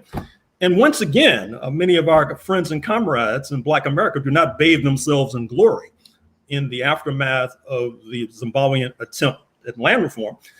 Some of the sternest critics of land reform in Zimbabwe happen to be those who in Black America pose as the most left-wing forces. However, that sanctions imposed on Zimbabwe was a shot across the bow to South Africa. It was a shot across the bow to Namibia as well. And so, once again, Professor CBS is right on in her critique and chiding, because when you have attempted redistribution in Zimbabwe, folks denounce it. You don't have it to the degree we want in South Africa, folks denounce it. I mean, this is a very difficult audience to please, clearly enough. Right. But I would also say that other than the international situation, there were some internal issues. I would say that one of the most disastrous personnel changes in the history of Africa, perhaps the history of the world, takes place in Polokwane at a special conference of the African National Congress, the ruling party, when Mandela's successor, Thabo Mbeki, is dislodged and Jacob Zuma is put in his place. Now, I don't want to get into Jacob Zuma's business. We all have problems, as you well know. But if you have 4 wives, that means there are 4 sets of aunts and uncles and nieces and nephews and cousins and grandparents and to satisfy. And so that's a petri dish for corruption. And Jacob Zuma does not disappoint in that regard, because it's estimated that he and his cronies looted about $500 billion from the coffers of South Africa, $500 billion US dollars that could have gone to assuaging land hunger, poverty, education, healthcare, etc. Hey, they could be on the moon with Bezos right now with 500 billion. Clearly, and actually don't rule it out, because I'm afraid to say what's happening in South Africa as we speak, in my estimation, is sort of a slow motion version of January 6th. That is to say, not only January 6th was just a mass insurrection at one site, even though there are people all over the United States involved, including, and I could talk about this at length, most of them being from Texas. What happened in South Africa, July 2021, was a spreading insurrection, first in Durban, then in Johannesburg, the commercial capital, and it's not over yet. There's a real, because the ANC is basically split. I think the comrades in the first instance should recognize the blunder they made in putting Jacob Zuma in power. Now, I understand why they did it. Number one, there were justifiable complaints about Mbeki, not least with regard to his HIV/AIDS policy. And then there was a need to assuage the Zulus, because there's this idea in South Africa that the ANC is sort of Cosa Nostra. That is to say, the disproportionate percentage of the leadership is XHOSA, OSAS. Zosa Nostra, get it? Like Cosa Nostra? And the Zulus were a major fighting force on the Indian Ocean coast for the most part, had been excluded. That was the idea. And so Jacob Zuma is the leading Zulu politician, the head of intelligence with regard to the African National Congress during the liberation struggle days. And so that was an impetus to boost him into power. But the problem was that coming along with him was this kind of ethnocentrism out of Zululand. Keep in mind that the so-called Inkatha Freedom Party, which during the liberation struggle days was collaborating with the apartheid forces, recall that Gacha Buthelezi, the leader of that faction, was always in Washington meeting with Reagan. And so that opened the door for a certain kind of opportunism to creep into the ANC. I mean, I can't tell you about the factional fighting that's led to deaths, not only in Zululand, but actually spreading out of Zululand in recent years. So it's a very complicated political situation, and I'm afraid to say it's not over yet. Now, I remember with regard to Eswatini, Swaziland, the Black Scholar, you can look it up. They had a special issue on Zimbabwe. And of course, if you go back and look at it, you'll see express what I was just critiquing. All these Negroes complaining about Zimbabwe and basically echoing U.S. imperialism's policy. So I started off my article saying, this small Southern African nation is a human rights disaster. Replete with political prisoners. Of course, Zimbabwe has opposition press, opposition political parties. Of course, I was talking about Swaziland, a last absolute monarchy. In the last few weeks, it's been erupting in protests. The army has been killing people willy-nilly. And I remember it's not only Swaziland that we could have been talking about.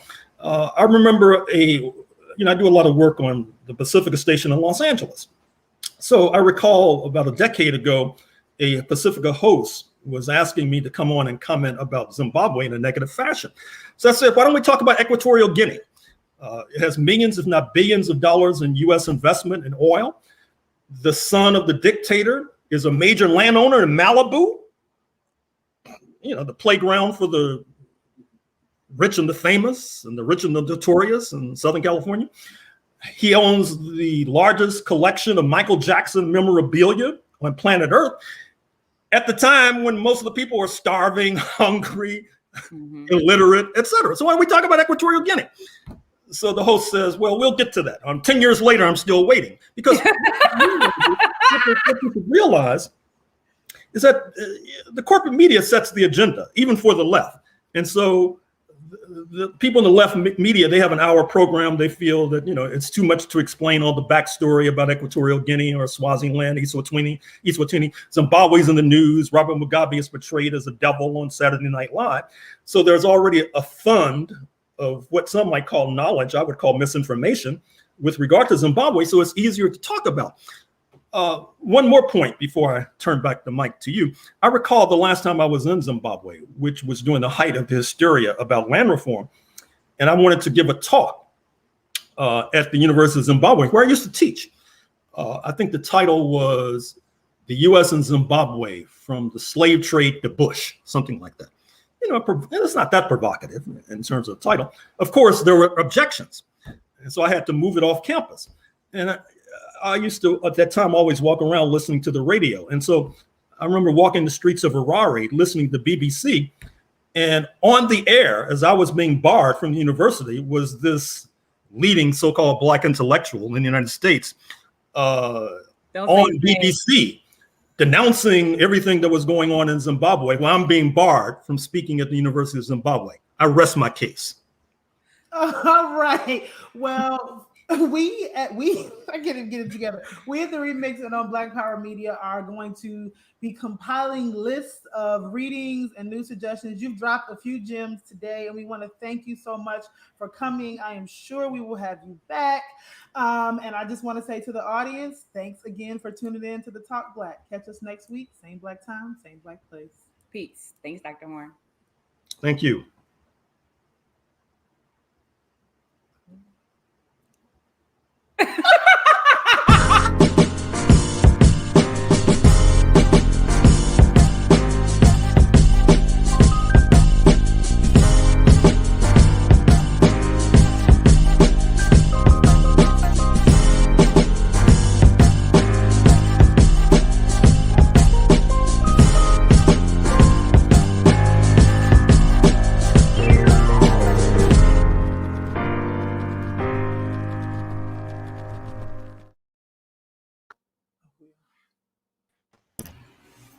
Great segment.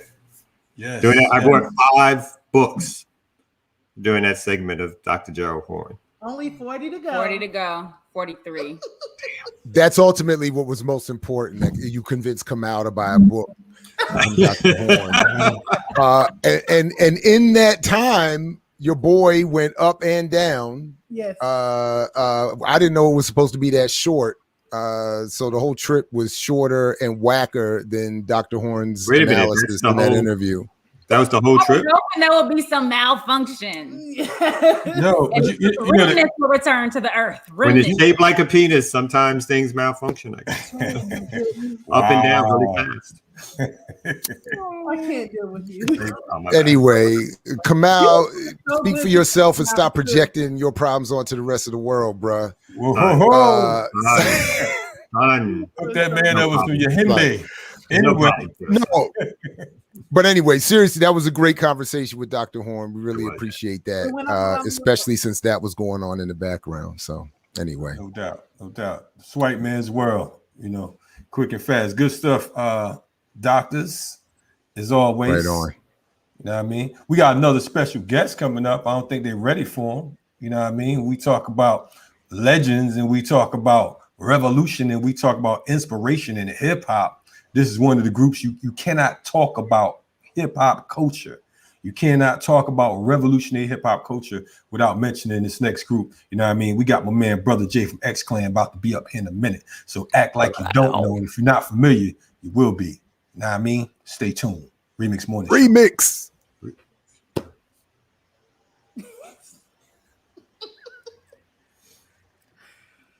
Freeze. Music, please.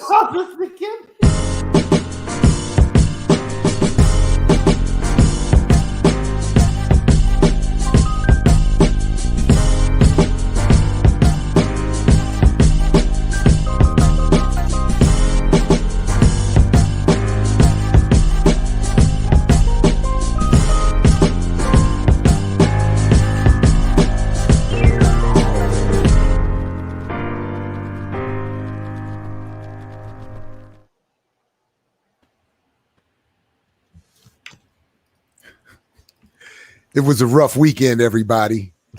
What's up? Yeah, we Brother Jay. What's happening, Brother Jay? What it do? I think you're on mute right now. I got you. Yeah, we got you. Got you. That's what's up, family. Blessings, man. That's a pleasure. It's a pleasure. Yes, sir. Good to see you. Brother Jay's on the West Coast. Yeah, no doubt. Up early this morning with y'all. I appreciate it. It's an honor. It's an honor. Thank you, family. Man, how's everything been with you over there? Oh, man, it's been blessed, man. I've been in the West probably about 20 years now. So, you know, I still go back and forth to the East. I'm Brooklyn diehard, but, you know, I came up here to set up shop, you know, a while ago, start to build Culture United, and it's been going pretty well. No doubt, no doubt. A lot of folks don't know you've been rocking ever since. You know what I mean? Folks be talking about lyricists, you know, folks like you and Wise Intelligent, you know what I mean? Y'all been holding that holding it down for quite a minute. You know what I mean? Yes. Yeah. So for folks who are unfamiliar, because we got a lot of young folks on here that may not be privy to hip hop history. Tell us about the group X Clan and how it got started and who were some of the players, if you don't mind. Well, X Clan started out in the late 80s, coming into the early 90s. We joined a movement called the Blackwash Movement, myself and my brother Shaft, Anthony Harden, God bless. We joined a movement called the Blackwash Movement, which was being led by Lumumba Carson, son of Black nationalist Sonny Carson. And he was building a youth movement. And we went to go down. Brother Architect Paradise was running with the Latin Quarters and working with hip hop artists at that time frame. So me and Shaft, coming out of high school, stuff like that, started going up into the clubs and started analyzing hip hop and so on. And once we joined the Blackwash Movement and started seeing, you know, some of the elders' children get down in hip hop and bringing their principles of what they learned, matter if they were Muslim, Hebrew, Christian, whatever they were. Once it started to incorporate, we started to understand what the Blackwash Movement was going to be for the next generation. So I stepped up with my pen and offered myself as a messenger for the movement rather than a MC to be a part of the industry. And forget the interruption, but you sure did step up with the pen, my man. And people really need to understand the catalog and the work. Forgive the interruption, but you sure did. Not a problem. I appreciate that, my brother. And you know, once we started putting it down, we were an example of what we call vainglorious music. Vainglorious was a word created by Professor X to indicate victory, or or celebration for our people.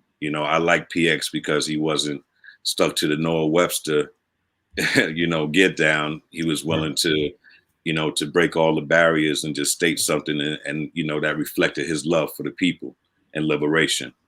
So I took all of these things into mind, and all the elders support and building at that time frame, and we created, we polished what X Clan was and took it to the next levels, man.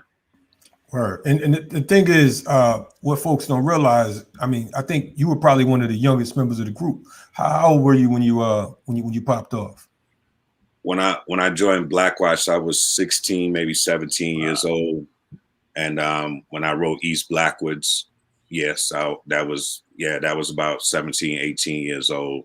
I was in the movement. I wasn't rapping in Blackwatch, I was training. It was very sincere what we were living and what I was putting down on the pen. I was just trying to give, young heads a view. There's more than just gangs. There's more than just, wandering and being a knucklehead at that time frame of youth. Join something. I'm saying? Join something and be a part of something and add on, no matter if it was a regular movement or just a positive spiritual circle. The times reflect now, goofy music, chaos, it never stops. It goes into rotation for those who are truly awakened, So that was the opening doors of what X Clan was in Brooklyn. And people knew us from doing, marches. We were doing things when Yusef Hawkins was hurt. We were gathering with elders and thousands of people in the city that was, that were outraged.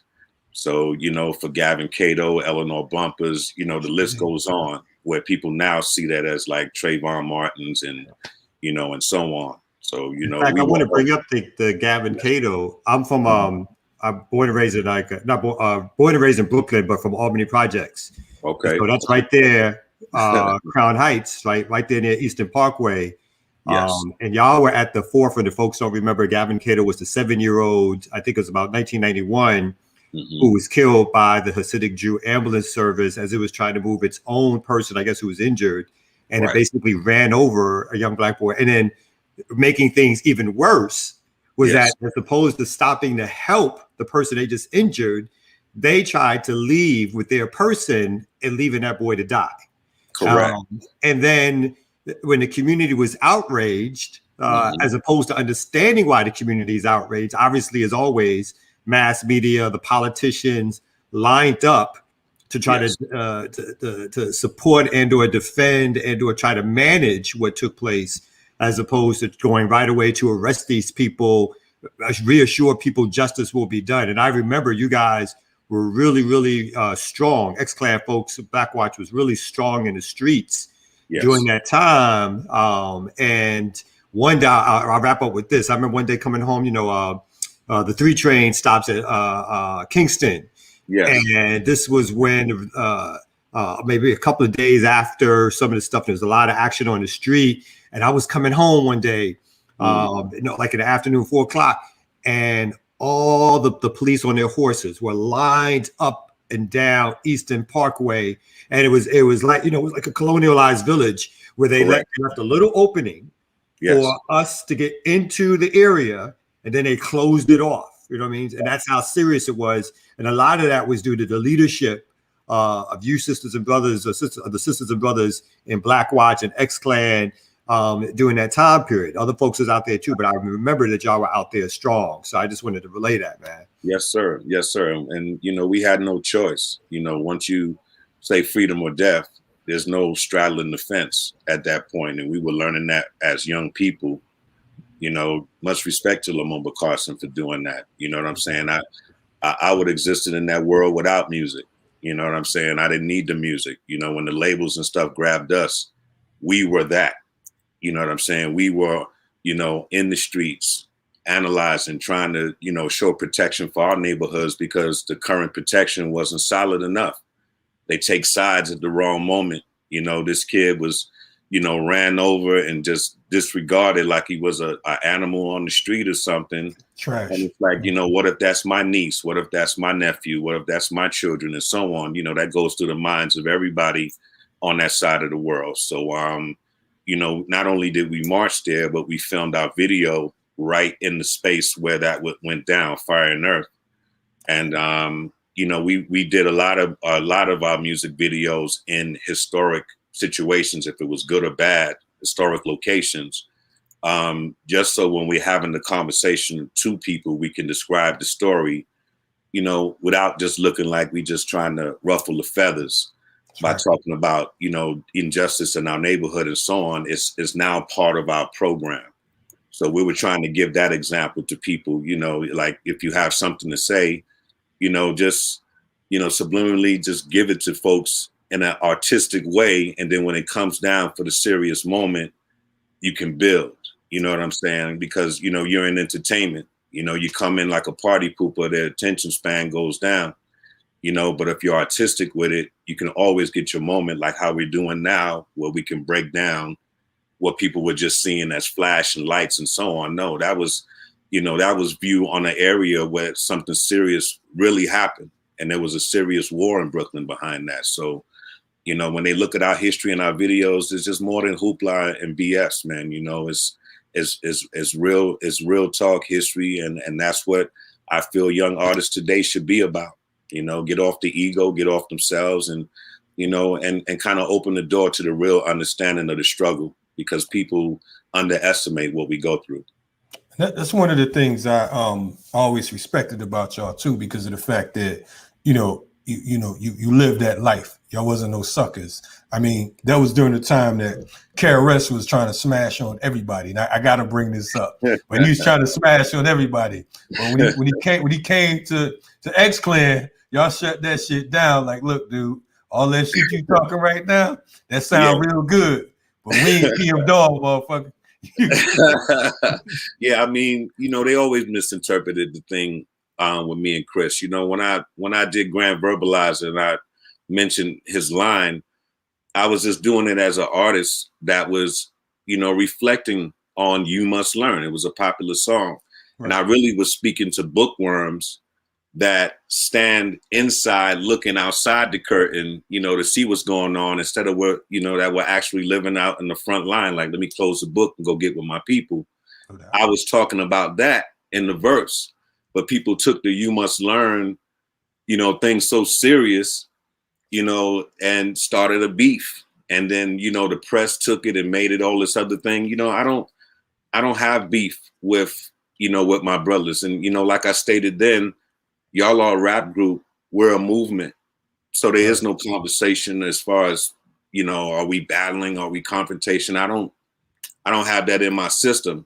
But when they made it a big thing, I'm like, you know, this is a good time, you know, to kind of poke the brother to say, yo, man, get a little bit more serious with what you're doing. Right. You know what I'm saying? This is before Temple of Hip Hop. You know, this is, you know, this is the time where it was just BDP and rap, and you just a Bronx bully, you know, keeping people scared to getting in the game. Right. And I respected that, because I didn't like any kind of, you know, sucker artistry in the game. That's what the third base thing was about, and the whole nine. I wasn't on them because they was white. I was saying, man, there's a lot of strong talent that got something to say more than just gas face or whatever your interpretation of, you know, hip hop was at the time frame. So, you know, I was with that bullying as well, you know what I'm saying, to kind of clean the game and keep the platform for messengers to come, because I didn't feel anybody could contest with conscious lyricism, with, you know, the new dance or, you know, the new clothing style or whatever they were hollering about back then. I didn't feel that would, you know, compete with lyrics like mine or Saul Williams or even the KRS-One Evolved, Chuck D's, you know what I'm saying, early Mos Defs. You know, I don't see the, you know, where they give these lyricists of the year to jingle type bars and stuff. You know, that's always been a problem in the game. So, you know, I was with that as well. And the movement side in the music, I was with clearing the table. So I kind of agreed with what KRS was doing, but, you know, the platform had to increase. And as you see later on, it evolved and he started to put more of a temple and spiritual thing around it. And, you know, I was hoping that a lot of artists would evolve like that. Even when Ice Cube cut his Jerry curl and got bald and went all the way in, you know, with the Muslim vibe, whatever it takes, like I said, join something, right. Get with a movement, especially if you have this power of freedom of speech, you know what I'm saying? Just, you know, put the content up to, you know, to max.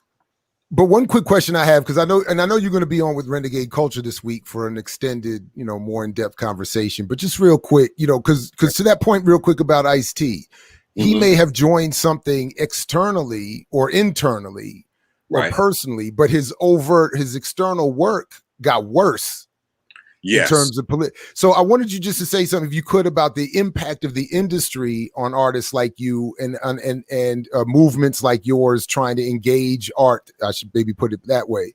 What does the industry do, or how did it maybe even react to you? You know, for me, I didn't have the pressure that a lot of artists had. Like we're talking about Q, there might have been a pressure from his fan base, because now you're going and taking a fan base that was with you for one thing, and then you're trying to take them to a different place. Music is not meant to exist for leadership in a liberation situation.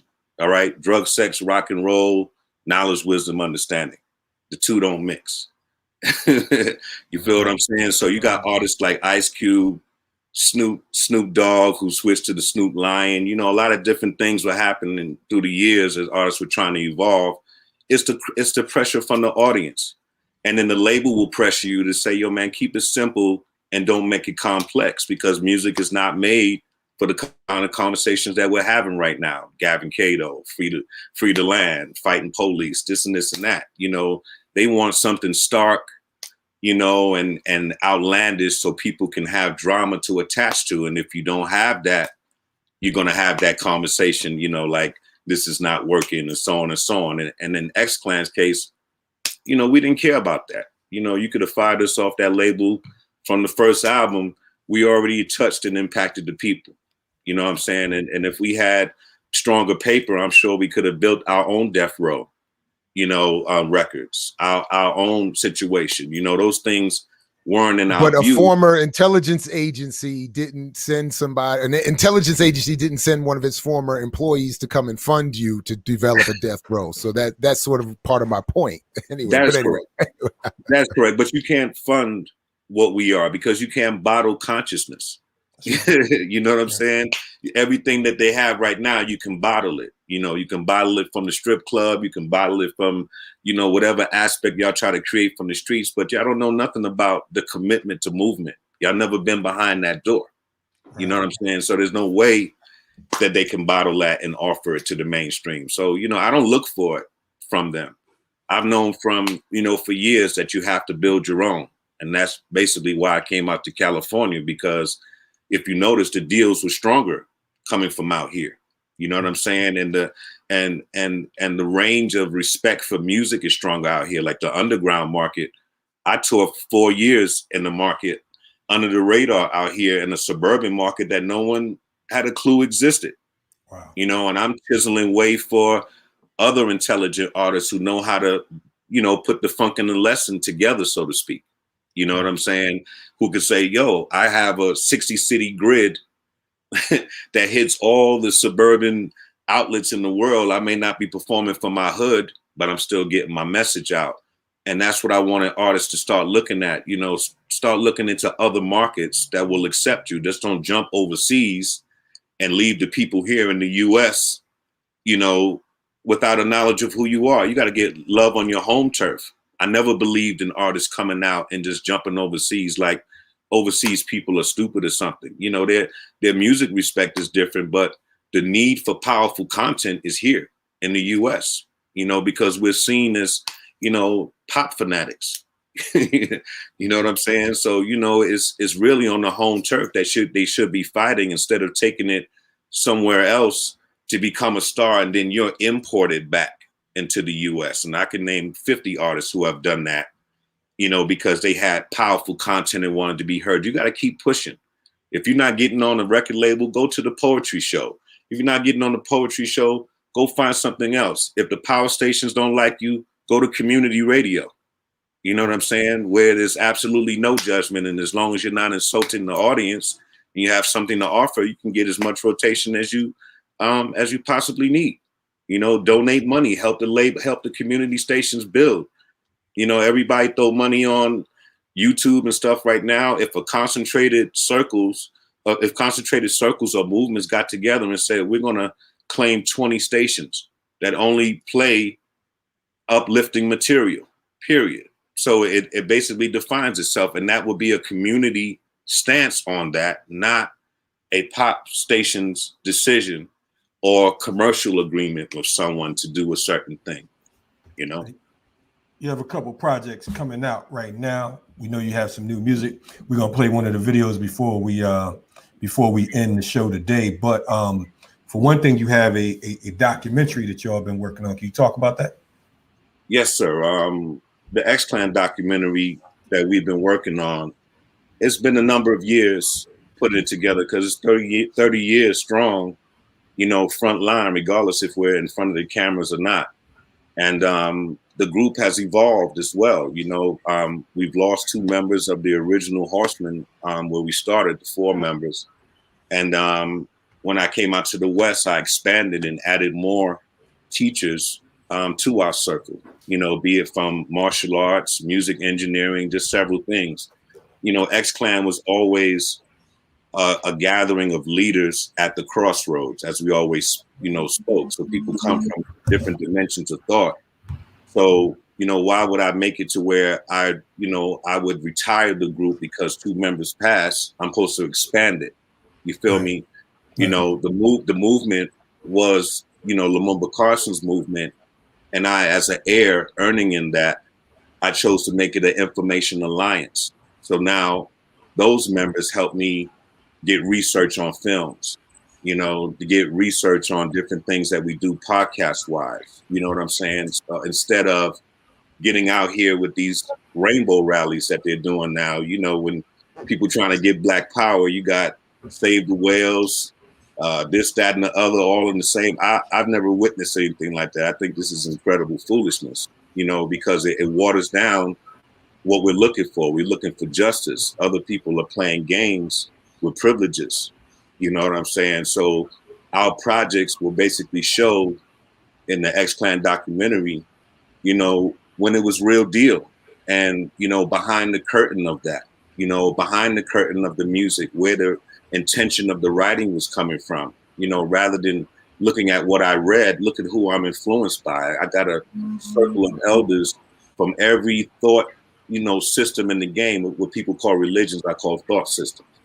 So, you know, I had those kind of people around me giving me constant information. These were people who were frontline soldiers. That's the one thing about the religions in the past. Everybody had to come to a common denominator and say, we got to be about this blood and our people and freeing the land. So that red, black, and green is very important as far as bringing our tables together and bringing our people together. You know, your thought system has no say so here. When we're all standing for liberation, the goal is what we seek, which is true balance. So yes, so our projects will be, you know, kind of showing what that is throughout the years. It's a series now. We started it off to be like a film situation.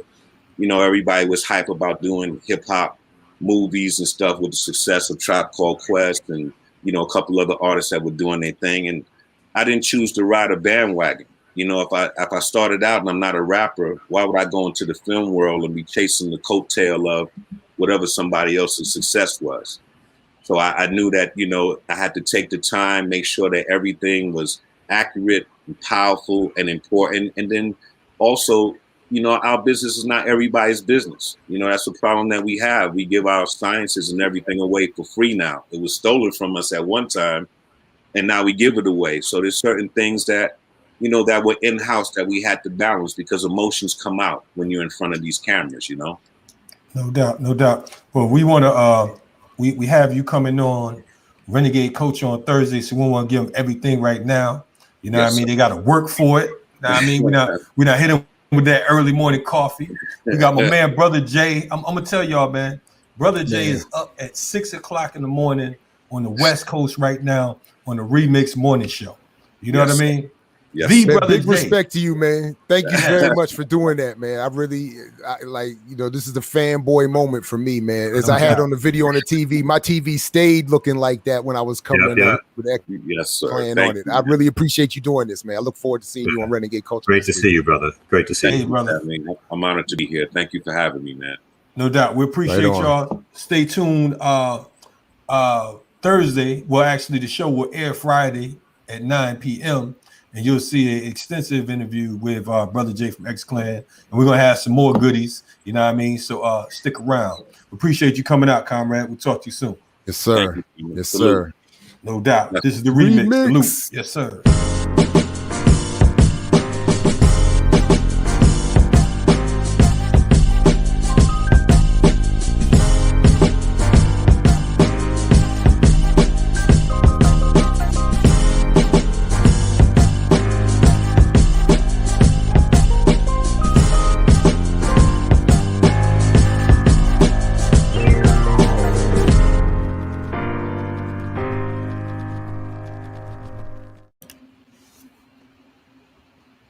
I'm gonna have to ask him on Thursday about what happened with my letter to Blackwatch because of him, because they didn't respond to me. I had to join the December 12th movement. I later joined MXGM, Black Neophores with Raz Baraka, but I need to know what happened to my letter. So I'm gonna have to bring that up on Renegade Culture. I'm just saying. Probably because he thought you were gonna kill him with that axe you just mentioned. You had to ask him a question.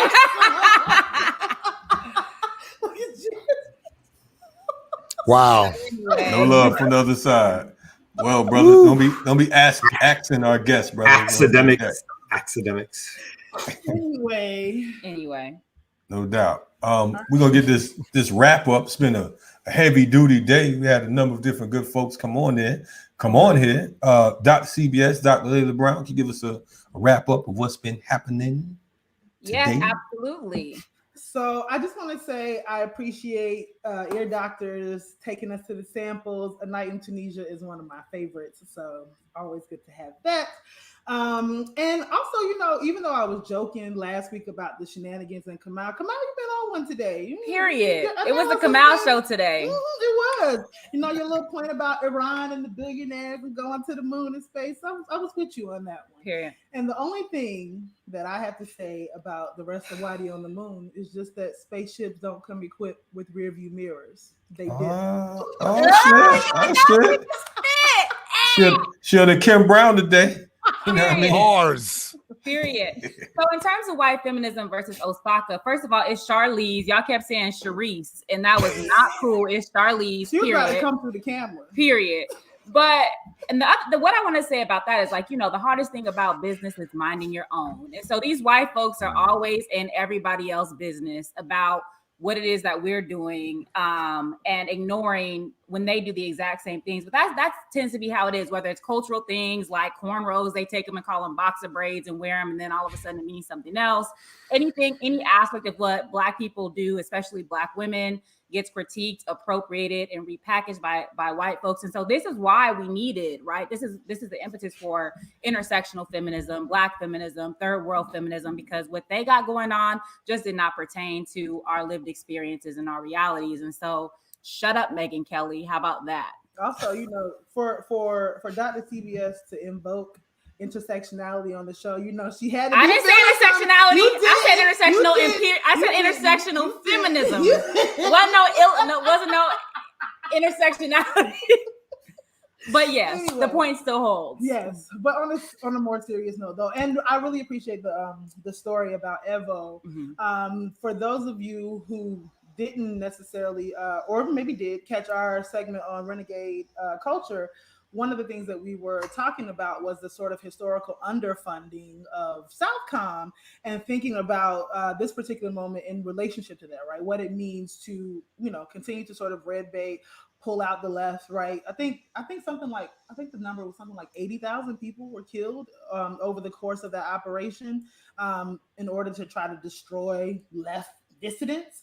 And so just thinking about what's interesting there to me is thinking about the multiple manifestations of state funded programs to try to make sure that the right or the U.S. or Western imperialism maintains its stronghold in the Latin American context.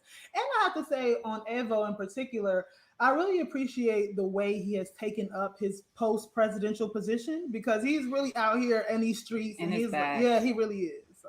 Yeah. As opposed to like President Obama's post-president position, maybe.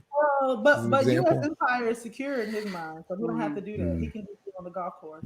Well, that's not true, because he out here caping for all the bullshit.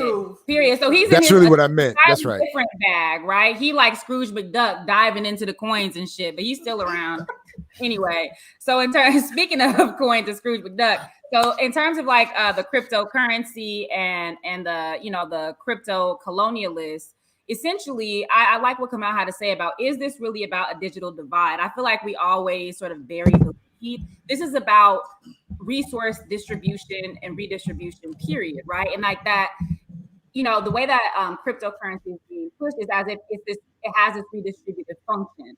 Number one, what redistribution does without structural transformation is people who are there have the money get to keep their shit, and ostensibly all this new wealth that's being generated will then somehow be redistributed to the poor.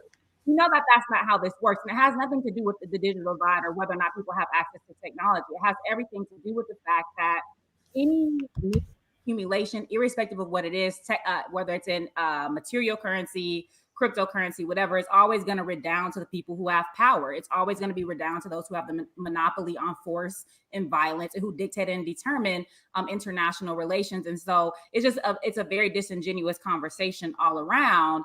And, like Spike Lee is going to Spike Lee. But what's even more disappointing is that we even have people within, our universe who engage our shows who are constantly talking about cryptocurrency and its potential for Black folks. And I think we really need to disabuse ourselves of that myth, right? Yes, a few people might be able to get rich, not unlike the Robin Hood thing, the GameStop thing. A few people might be able to luck out, but all in all, that is not a solution to inequality, to imperialism, neocolonialism, and all of the isms, all of the forms of domination that undergird why we can have Whitey on the moon while we're still here suffering, right? Really? Cryptocurrency is not going to resolve that. Yeah, and bringing it back home, the only thing I think to add to the conversation about what's happening outside of the Cook County Jail is to think about how this helps us shift the conversation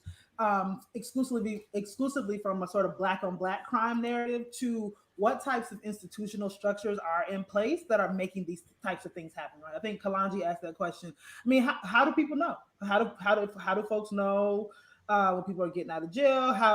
What he said, 5 times. This has been 5 incidences now outside of the Cook County Jail, and so I think that's something to think about for that particular segment. And then for our interviews, I mean, read more books. I don't know.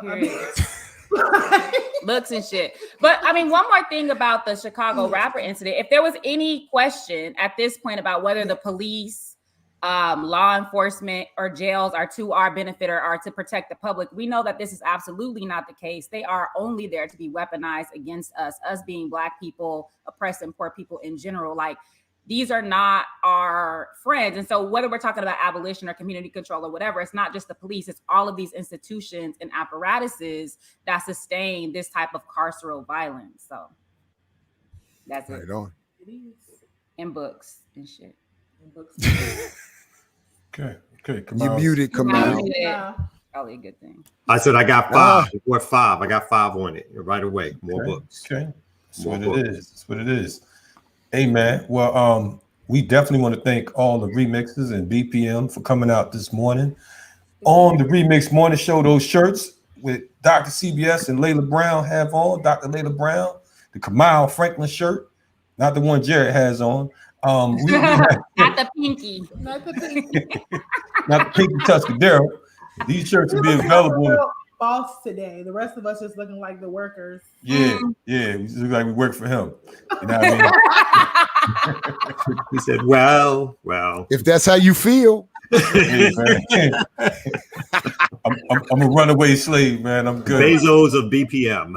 Right to Yeah. me. Oh, damn. Oh my goodness, call him Bezos of BPM. Ouch. Come on. But Put the Bezos in BPM.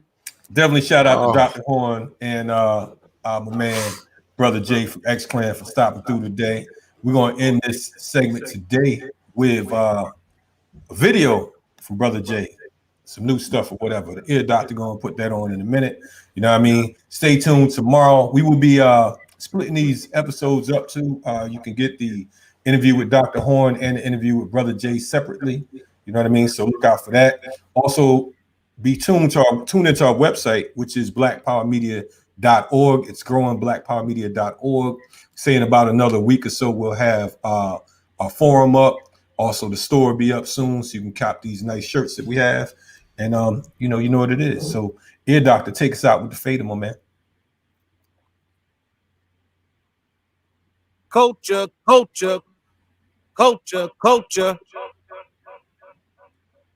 right, y'all. No justice. Yeah. No justice. X Clan. Lil Cypher. 2020. Check.